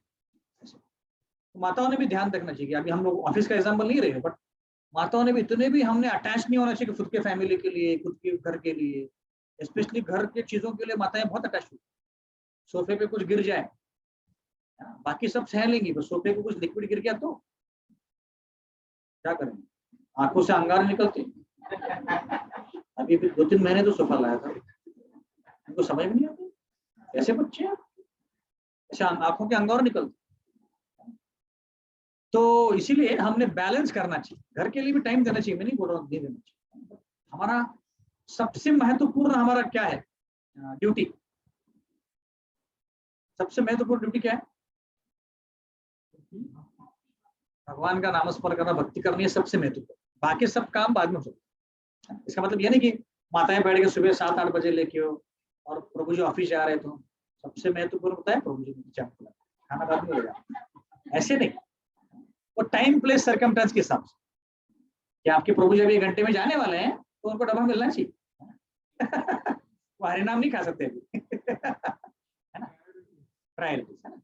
पर जैसे घर अभी खाना बन गया घर पे, है ना, भोग बन गया और सबको खिला दिया, सबका पेट भर गया, तो अभी आप जब पे लग जाओ, ऐसे नहीं कि बाजू वाले के साथ फिर ट्राई बालकनी में चालू हो गया। उनको पता है बाजू वाले की लड़की भाग गई, आपको क्या करना है, लड़की भाग गई, लड़का भाग गया, कुछ हो गया, उसको हम बाद में कर सकते हैं भाई, उसके बाद इमीडिएटली जब माला हाथ में आना चाहिए, ये मूड हो गया। नेक्स्ट कैटेगरी है नराधम। नराधम मतलब, नर मतलब मनुष्य, अधम मतलब सबसे नीचा, जैसे नरोत्तम मतलब सबसे first class gentleman, first class व्यक्ति, फर्स्ट क्लास मनुष्य, और नराधम मतलब सबसे नीचे। तो 84 लाख योनि में कितने लक्ष्य योनि मनुष्य के हैं, एक ही मनुष्य के 4 लाख योनि मनुष्य, 84 लाख में 4 लाख मनुष्य की योनि। तो इनमें से 4 लाख है, इनमें से कई सारे संस्कृत मतलब क्या बोलते हैं उसको, अनसिविलाइज को क्या बोलते हैं हिंदी में, असभ्य, असभ्य, असभ्य है, मतलब जैसे ट्राइबल लोग होते हैं, जानते हैं ट्राइबल लोग, तो बिल्कुल सिविलाइज नहीं होते, उनको पता नहीं होता कहाँ बैठना है, कहाँ बैठ खाना है, वो उसमें आते हैं। तो ऐसे अनसिविलाइज होते हैं, असभ्य होते हैं। पर जो सभ्य भी होते हैं, मतलब सभ्य मतलब कि सोशली और पॉलिटिकली, मतलब उनको पता है कहाँ जाना चाहिए, क्या गिफ्ट लेके जाना चाहिए, खाना चाहिए कहाँ खाना चाहिए, स्पून फोर कहाँ से कहाँ खाना चाहिए, सब पता है ना, ऐसे बोलते हैं सभ्य लोग, है ना। तो जो सारे सोसाइटी के और पॉलिटिकल जो भी हैं नियम पालते हैं, ठीक है, पर ऐसे सभ्य लोग जो नियम पालते हैं वो अगर भगवान को नहीं मानते हैं तो उनको बोलते हैं नराधम।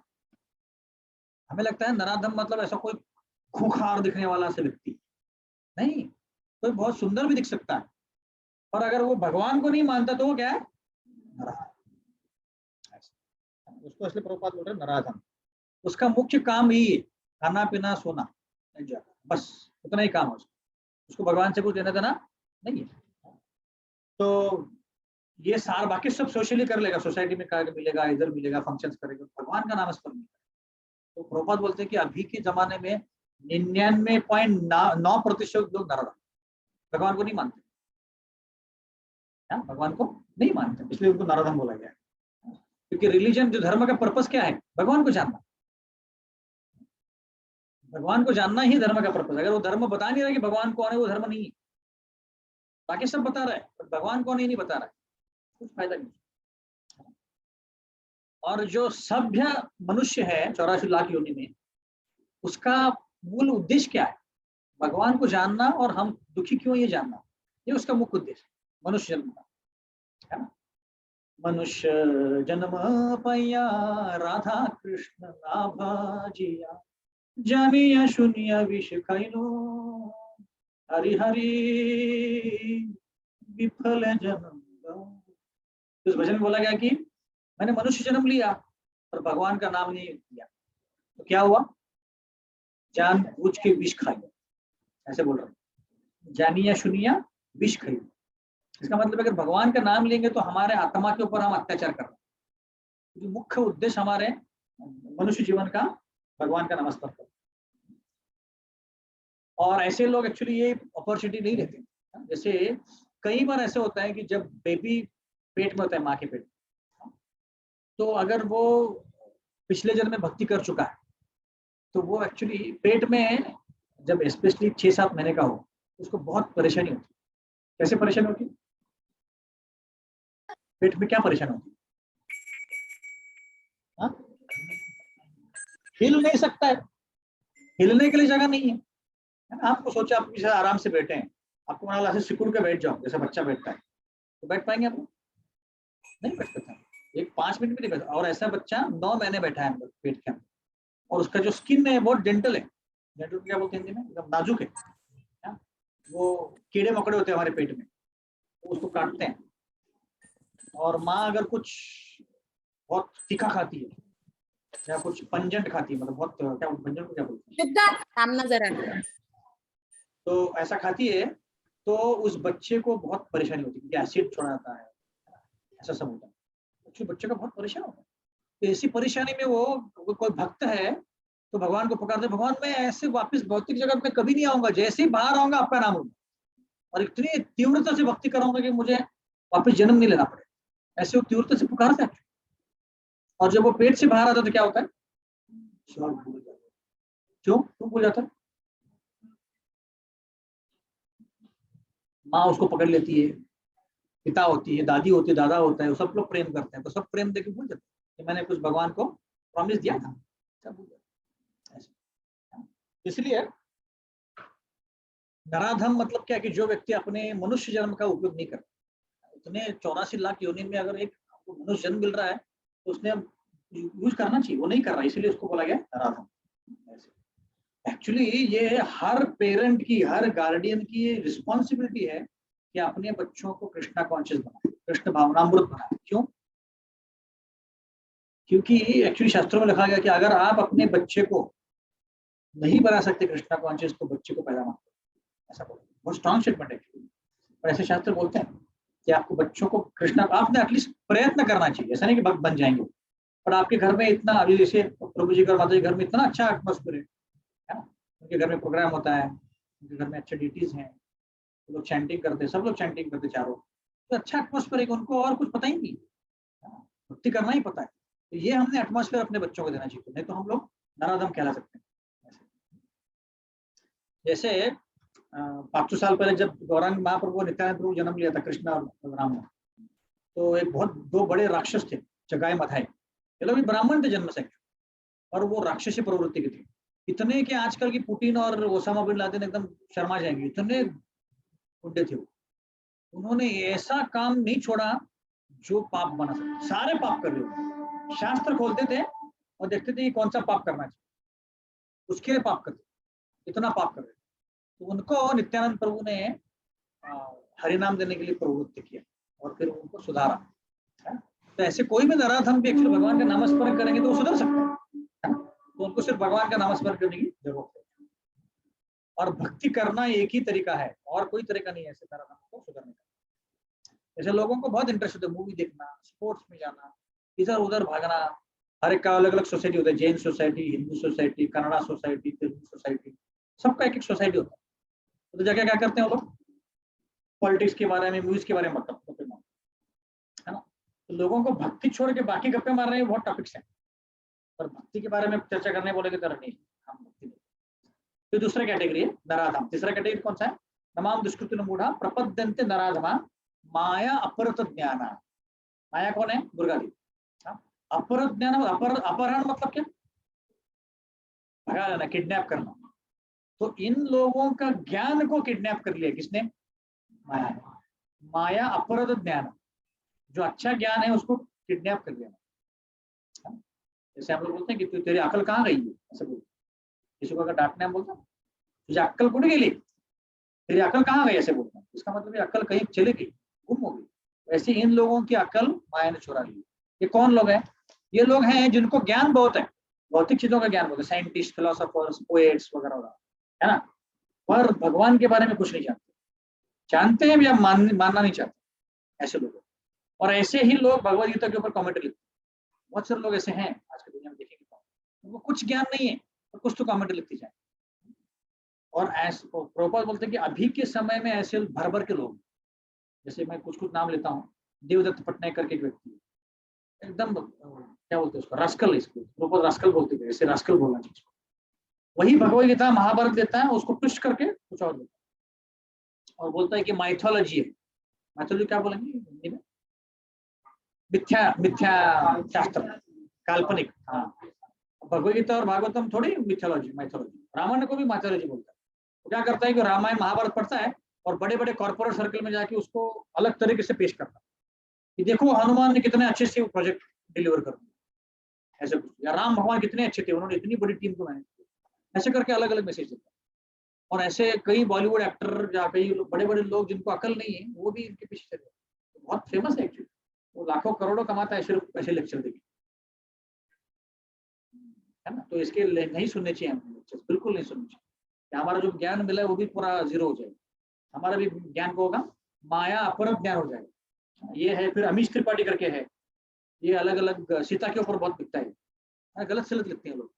और आजकल के नया ट्रेंड निकला है कि लिबरेशन, वुमन लिबरेशन के ऊपर लिखते हैं, मतलब स्त्री मुक्ति, स्त्रियों को और पुरुषों को समान हक होना चाहिए। देखो कैसे आपके माइथोलॉजी में द्रौपदी के साथ अत्याचार हुआ था, सीता के साथ अत्याचार हुआ था, ऐसे सब अलग अलग पोर्ट्रे करते हैं। उनको कुछ वैसे मतलब मराठी में काड़ी से ज्यादा ज्ञान नहीं, उनको कुछ ज्ञान नहीं है, पर ऐसे दिखाते हैं हमें कितना ज्ञान। तो ये लोग हैं माया अपरत ज्ञान, उनको बिल्कुल ज्ञान पूरा निकाल लिया भगवान ने, माया ने, इसलिए वो कुछ भी बकवास करते हैं। जैसे मैंने उदाहरण दिया था ना कि भगवद गीता को ये अलग अलग रूपों में कमेंट दिया जाता है। एक बार मैंने बताया था ना, सर्वस्व चाया मृदि सन्न विष्टो, इस श्लोक को देख के एक व्यक्ति ने बोला था कि इसमें लिखा है कि चाय पीना चाहिए। तो कहाँ लिखा है? सर्वस्व चायम हृदय सन्न विष्टो, स्टो के ऊपर रखना कि चाय लेना, ऐसे बोलते। मतलब एक्चुअली रियलिटी, एक ऐसे भगवद गीता की सम्मेलन में एक व्यक्ति आया था, तो दिखा था कि देखो यहाँ पे लिखा है। फिर एक व्यक्ति क्या करता था, मुझे फोन करो और मेरे पास आ जाओ, आपका कोई भी रोग मैं उसको निवारण करूँ। तो फिर क्या करता है, भगवद गीता का कोई श्लोक बोलने के लिए बोलता था, युक्त आहार विहार से बोलो, करोड़ टाइम बोलो, 1 करोड़ टाइम। तो व्यक्ति बोलता था 1 करोड़ टाइम्स। अब क्या है, भगवान इतने दयालु हैं कि आप एक कोई भी मन में चीज ले लो और उनका उच्चारण करते करते उनको बोलो कि मुझे करना है करना है करना है, तो क्या करेंगे? बोलेंगे ठीक है भाई, मैं ठीक तरह कर देता हूँ। तो आप बोलेंगे कि मेरी तबीयत ठीक नहीं है, युक्ताहार विहार से मैं करोड़ बार बोलता हूँ। करोड़ बार क्या, भगवद गीता एक श्लोक बोलने के बाद आपको इतना पुण्य मिलता है। करोड़ बार बोलेंगे तो भगवान तो आपके सामने खड़े हो जाएंगे, हो सकते हैं, ट्राई मत कीजिए। तो क्या हो गया, होता था उनका तबीयत ठीक हो जाता। अब ये सही तरीका है? एक्चुअली भगवद गीता पढ़ के हमें इस दुनिया से बाहर निकलना है और वापस जाना है गोलोक वृंदावन या बिल्कुल, तबीयत थोड़ी ठीक करनी है ना। तबीयत ठीक करने के लिए किसके पास जाना चाहिए? डॉक्टर के पास जाना चाहिए ना। तो ये ऐसे गलत गलत चीजों का इस्तेमाल करते हैं भगवद गीता। ओके, तो मैंने देवदत्त पटनायक को बताया, अमीश त्रिपाठी को बताया। हाँ, एक बंगाली राइटर है जो बोलती है कि एक्चुअली द्रौपदी को कर्ण के साथ शादी करनी, मैं पहले बताया था। अब इसको किसने बताया कि उसको कर्ण के साथ शादी करनी, इसको ही करनी होगी शादी, इसलिए बोलते है ना। ऐसे एक्चुअली लिख रहे, कुछ भी लिखते हैं, अपने मन चाह लिखते हैं।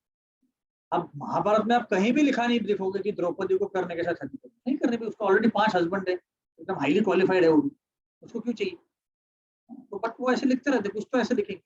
अब रिसेंटली मैं पढ़ रहा था आर्टिकल, अब जो ये रिसेंट चल रहा है, जैसे उत्तर प्रदेश में आदित्यनाथ का गवर्नमेंट आ गया है, कर्नाटक में भी बीजेपी गवर्नमेंट है, कर्नाटक में अभी वो लोग सोच रहे हैं कि भगवद गीता कंपलसरी करेंगे स्कूल, गुजरात में ऑलरेडी कर दिया। तो ये देख के उसने इंडियन एक्सप्रेस में उसने लेटर लिखा है कि बोले ये बहुत बड़ी गलती है कि भगवद गीता में भी बोला गया है कि अलग अलग देवी देवता की पूजा करना चाहिए, और कर्नाटक में ही शिव जी की पूजा करने वाले, गणपति की पूजा करने वाले इतने सारे लोग हैं, और तुम क्यों भगवद गीता कंपलसरी करो? ऐसा उसने बहुत बड़ा आर्टिकल लिखा है।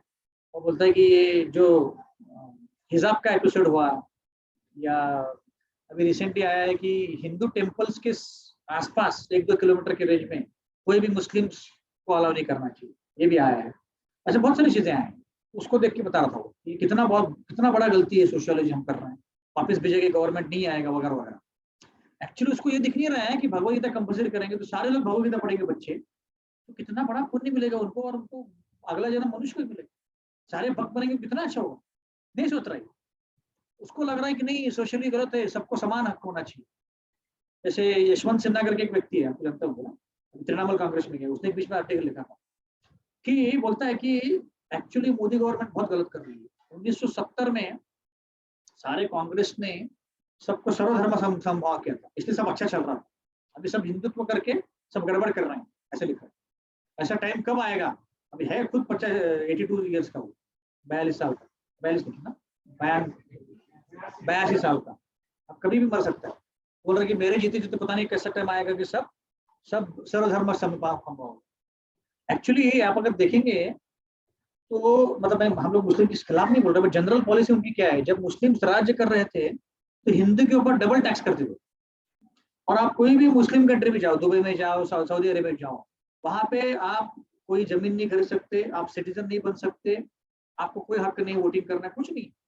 इंडिया एक ही कंट्री है जहाँ पे मुस्लिम्स को वोटिंग और राइट सब कुछ है।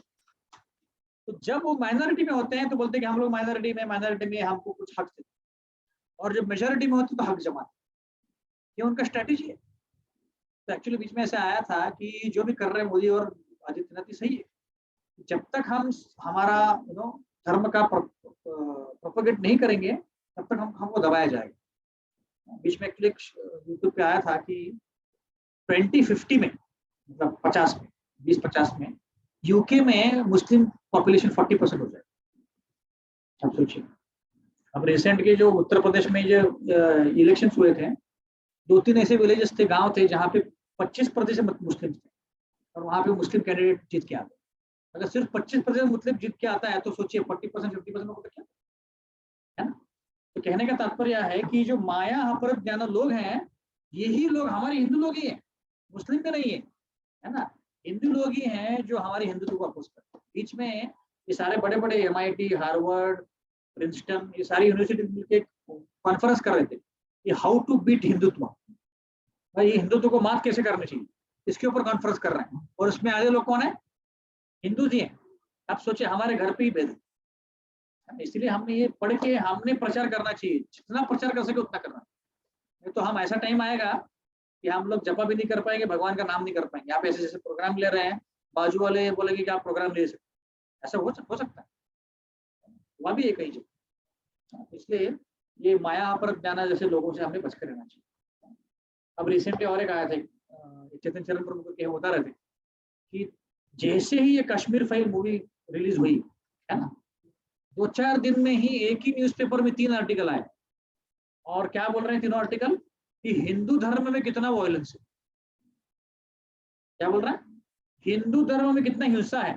कौन लिख रहा है? अपने हिंदू लोग ही, क्योंकि वो जानते हैं कि अभी सारा कुछ बाहर आया है कश्मीर फाइल से, पता चला है कि सारे मुस्लिम लोग इतना हिंसा कर रहे हैं। तो अभी क्या करो, सबको बताओ कि हिंदू धर्म में कितना हिंसा है। ये सब गड़बड़ हो रहा है, लोग चाहते नहीं कि हिंदुत्व आए यहाँ पे। ये ठीक है। और चौथा कैटेगरी कौन लोग हैं? आसुरम भाव आश्रिता, मतलब जो आसुरी भाव के हैं। आसुरी मतलब राक्षसी प्रवृत्ति का, डिमोनियक लोग। अभी पुतिन क्या है? राक्षसी प्रवृत्ति। इतने लोगों को मारा जाए फिर भी उसका मन ही नहीं हो रहा। अब रिसेंटली दिखा रहे थे कि एक रोमानिया करके कंट्री है बाजू में यूक्रेन के, तो वहां पे एक ग्रुप को दिखा रहे थे जो यूक्रेन से आए थे। तो वो लोग वहां पे मोनेस्ट्री में, मतलब कोई बुद्धिस्ट मोनेस्ट्री मंदिर है, वहां पे रह रहे हैं एज ए रिफ्यूजी। तो वो लोग वहां पे जाके प्रार्थना कर रहे हैं कि पुतिन को अक्ल आ जाए। वो लोग पुतिन को ये नहीं बोल रहे कि इतना उसको उसका नरक पे जाए, ये वो नहीं, तो प्रार्थना कर रहे हैं कि उसको अक्ल आ जाए और बंद कर दे। ये लोग इतना अच्छा बर्ताव कर रहे हैं और पुतिन को अक्ल नहीं आ रही। इसको बोलते डिमोनिक कल्ट। बीच में भी वीडियोस भी आए थे कुछ कि इंडिया में भी ऐसे कई लोग हैं जो गायों को मार रहे थे, जिंदा मार रहे थे, इनको कौन बोलेगा? आसुरी भाव ये दूसरे को हानि पहुंचाना ये कोई अच्छी गुण नहीं है। कोई भी हो, गाय हो, बैल हो, जो भी हो, मारना नहीं चाहिए। तो मुझे आसुरी भाव इसमें है, डेमोनिक क्वालिटी। आसुरी भाव में हमारे शास्त्रों में उदाहरण आते हिरण्यकश्यप और रावण के। आप देखते तो कितने आसुरी भाव, जब वो रावण हिरण्यकश्यप थे बिल्कुल कोई भक्ति कर ही नहीं सकता, यत्न करने बैठ जाओ आके राक्षस लोग उठा के चले। ये अभी समय आ सकता है, ऐसे बोला गया कि अगले 10,000 साल तक ही हम भक्ति कर पाएंगे, है ना। इसलिए इसी जन्म में तीव्रता से भक्ति करनी चाहिए, नहीं तो गड़बड़ क्या हो जाएगी। हम लोग थोड़ा बहुत भक्ति करेंगे, प्रभु जी थोड़ा भक्ति करते हैं, थोड़ा फैमिली एंजॉय करते हैं, थोड़ा मूवी देखते हैं, इतना तीव्रता करने की जरूरत, जल्दी क्या है? जाना तो है वैकुंठ लाभ, पर इतना जल्दी क्या है? थोड़ा थोड़ा करते हैं।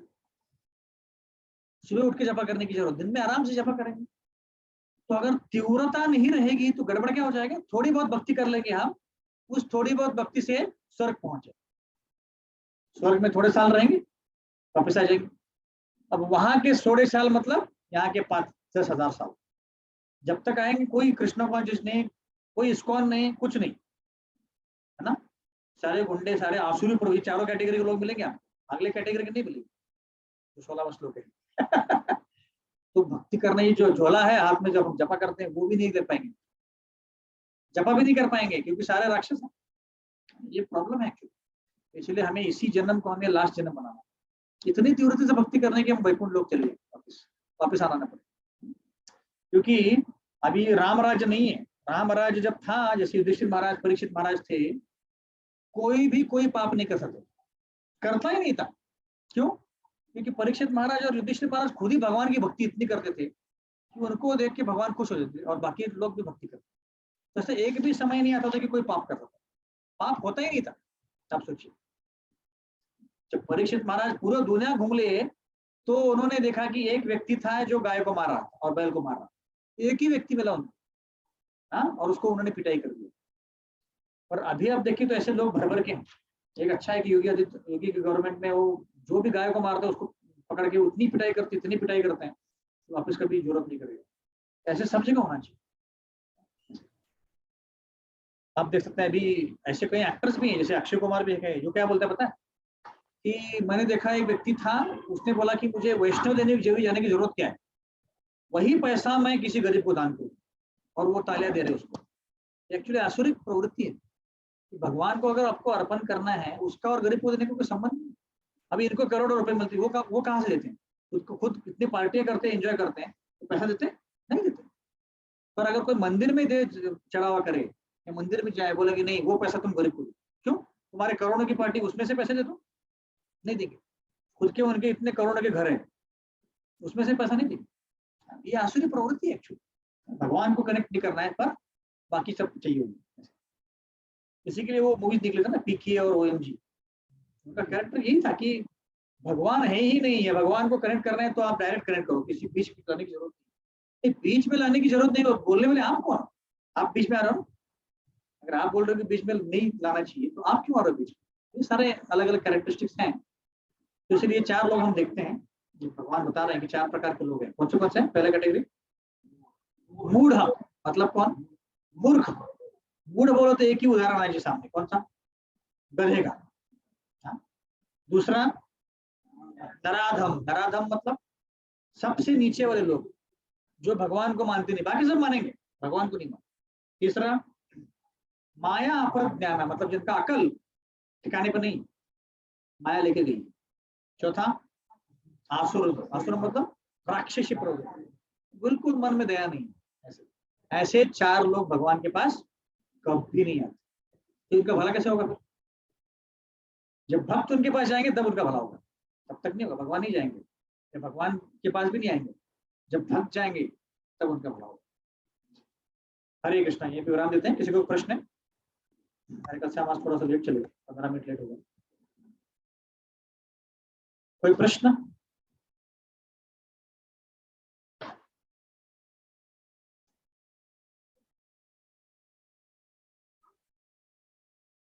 सब लोग बोल रहे कि कोई प्रश्न नहीं, प्रभु जी अभी पेट में भूख लगी बस।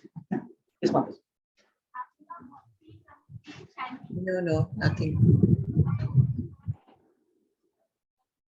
नहीं करता, बट कुछ भी काम करता है तो भगवान को याद कर लेता, मन में नहीं जाता, कुछ नहीं करता। What is the future of that person? Bleak future मुश्किल है, क्योंकि ये आचार्यों ने बताया कि हमें कैसे भक्ति करें। जैसे आपको अगर डॉक्टर के पास गए हैं, डॉक्टर ने बोला कि एक सुबह गोली लेनी है खाने के बाद, ये दोपहर में गोली लेनी है और शाम को लेनी है। आपने बोला ऐसा क्यों? मैं खाने के पहले लूंगी गोली, और दोपहर की गोली मैं रात को लूंगी, रात को गोली मैं सुबह उठ के लूंगी, चलेगा? डॉक्टर ने जो बताया भी लेना चाहिए। तो आचार्य ने बताया कि एक जगह बैठ के माला के ऊपर आपको जप करना। क्यों? क्योंकि आप भगवान का नामस्मरण कर रहे हो, बहुत महत्वपूर्ण एक्टिविटी है। जैसे आप अगर खाना खा रहे हो, हाँ, और आपको कोई फोन आता है सेल्समैन का, तो आप लोगे फोन? वो लोगे कि नहीं लोगे? सेल्समैन का इसलिए मैंने बोला, आपका फ्रेंड का होगा तो मैं भी लोगे आप, बट सेल्समैन क्या होगा और बोलेगा कि मुझे ये बेचना है, आप लोग लेंगे? नहीं लेंगे आप, क्योंकि ये इंपॉर्टेंट नहीं है आपके लिए। इंपॉर्टेंट अभी क्या है? खाना परोसना या खाना खाना।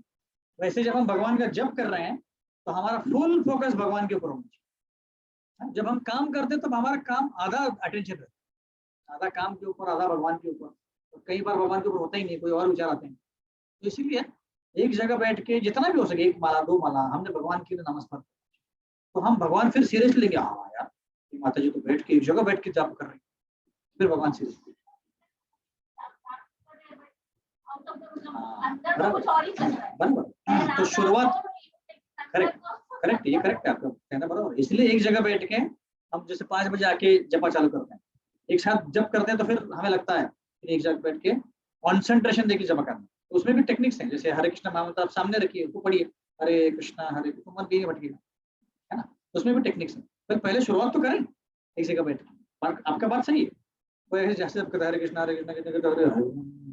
कुछ फायदा नहीं। एक जगह बैठ के पूरे अटेंशन के साथ जपा करेंगे तो जल्दी हमारा जो रोग है क्योर।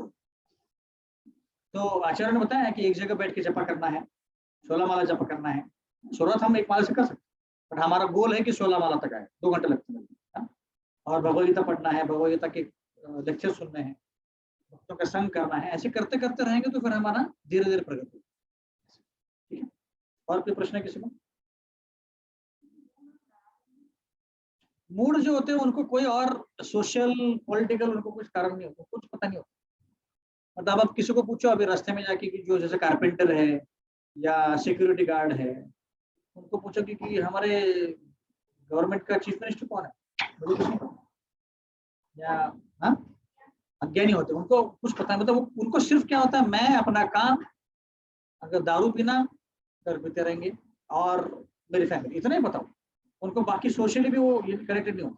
नराधम लोग कैसे होते हैं? सोशली पॉलिटिकली वो कनेक्टेड होते हैं और एजुकेटेड भी होते हैं, सोशली कनेक्टेड रहेंगे। इस होता है ना कुछ, rotary club, lions club, tiger club, deer club, ये सारे क्लब से कनेक्टेड होते हैं, तो उससे कनेक्टेड रहेंगे।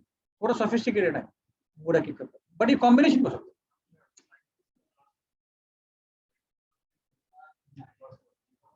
नराधम और माया प्रज्ञा दोनों कैटेगरी, माया प्रज्ञा आते हैं साइंटिस्ट को। नराधम मतलब इन जनरल की जो सोफिस्टिकेटेड है वो भगवान को नहीं मानते, और मूड मतलब उसको काम के आगे कुछ दिखता ही नहीं। आप कभी बोलो पैसा पैसा पैसा, उसको बिजनेस में नींद में भी उठाओ तो पैसे के बारे में बात कर, उनको और कुछ दिखता ही नहीं, आगे सामने कुछ नहीं। ठीक है, और कोई प्रश्न है? ऑनलाइन किसी को प्रश्न है कोई? No no. ऐसे बोलने वाले लोगों ने भगवद गीता नहीं पढ़ी, इसलिए बोलते हैं। हमने 3rd चैप्टर पढ़ा है, 5th चैप्टर पढ़ा है, जिसमें कर्म योग बताया। तो भगवान ने कहीं बताया कि कर्म की पूजा नहीं। भगवान बोलते हैं कि आपको कर्म करते करते पूजा करनी। तुकार महाराज ने क्या किया था? भगवान का नाम लेते लेते अपने काम करते थे। तो वैसे है, भगवान बोलते हैं कि कर्म करना है, कर्म नहीं छोड़ना है, पर उसके साथ भगवान का नाम लेना बहुत जरूरी है। तो वो अपना अलग अलग आपका तरीका होता है। जैसे अभी आप जो बोल रहे कर्म ही आपकी पूजा है, ये इनको बोलते हैं मीमांसा फिलॉसफी। मीमांसा मतलब क्या? अगर आप काम करोगे तो आपका काम का नतीजा आपको मिलेगा, उसमें भगवान को लाने की जरूरत नहीं। ऐसे मैं कुकिंग करूंगा तो प्रसाद मिलेगा, आप घर का काम करेंगे तो प्रसाद मिलेगा। जैसे अभी वास्तुशिल्प प्रभु का घर का काम करेंगे सैटरडे संडे, तभी प्रसाद मिलेगा। ऐसे बोलोगे तो मिलना ही है, घर का काम करेंगे तो मिलेगा, है ना? तो ऐसे उनको मीमांस फल से बोलते हैं। मीमांस मतलब कर्म करो आपको मिलेगा फल, बट नहीं, भगवान बोलते कर्मण्यवाधिकार से क्या बोल रहे हैं, कर्म करो फल की अपेक्षा मत करो। तो उस कैटेगरी में एक्चुअली कर्म करते करते, एक्चुअली भगवद गीता का सार क्या है, सततम कीर्तयन्तु माम या मन मनाभो मद भक्तो, मेरी पूजा करो, भगवान खुद बोल रहे हैं, ये उसका सार। और क्या प्रश्न है?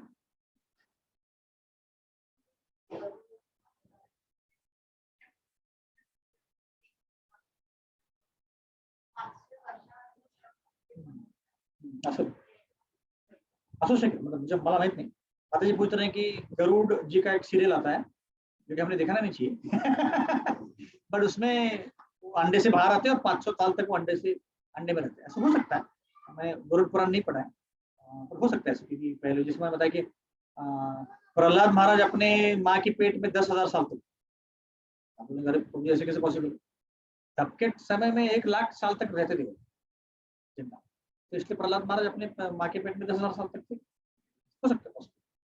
या सुखदेव गोस्वामी अपनी माँ के गर्भ में 16 साल तक थे, डायरेक्ट बड़ी हो क्या आगे, बचपना देखा ही नहीं उन्होंने उनकी माँ ने।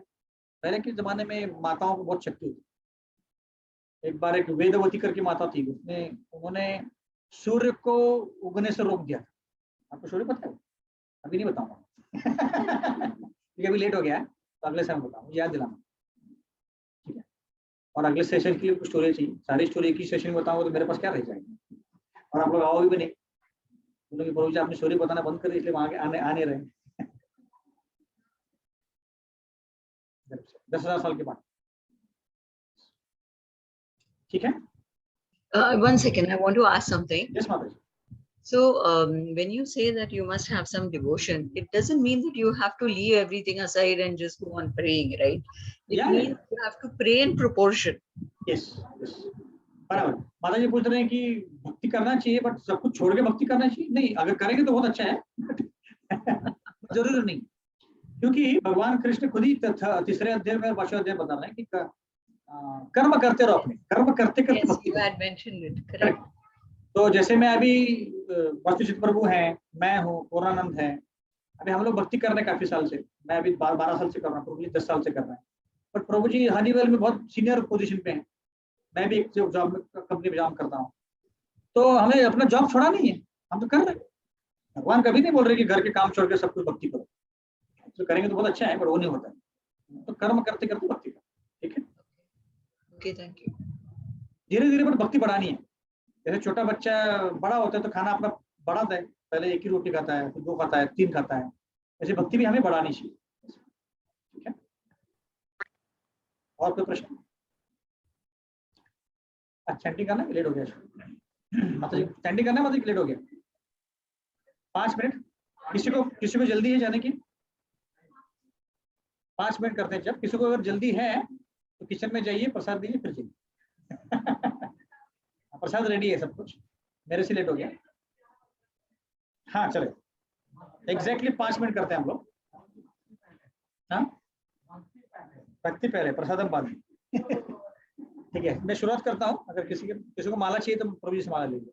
जय श्री, सब लोग साथ में करेंगे। जय श्री कृष्ण चैतन्य प्रभु नित्यानंद श्री अद्वैत गदाधर शिवासादि गौर कृष्णा हरे कृष्णा कृष्णा कृष्णा हरे हरे, हरे राम राम राम हरे हरे, हरे कृष्णा कृष्णा कृष्णा हरे हरे, हरे राम राम राम हरे हरे, हरे कृष्णा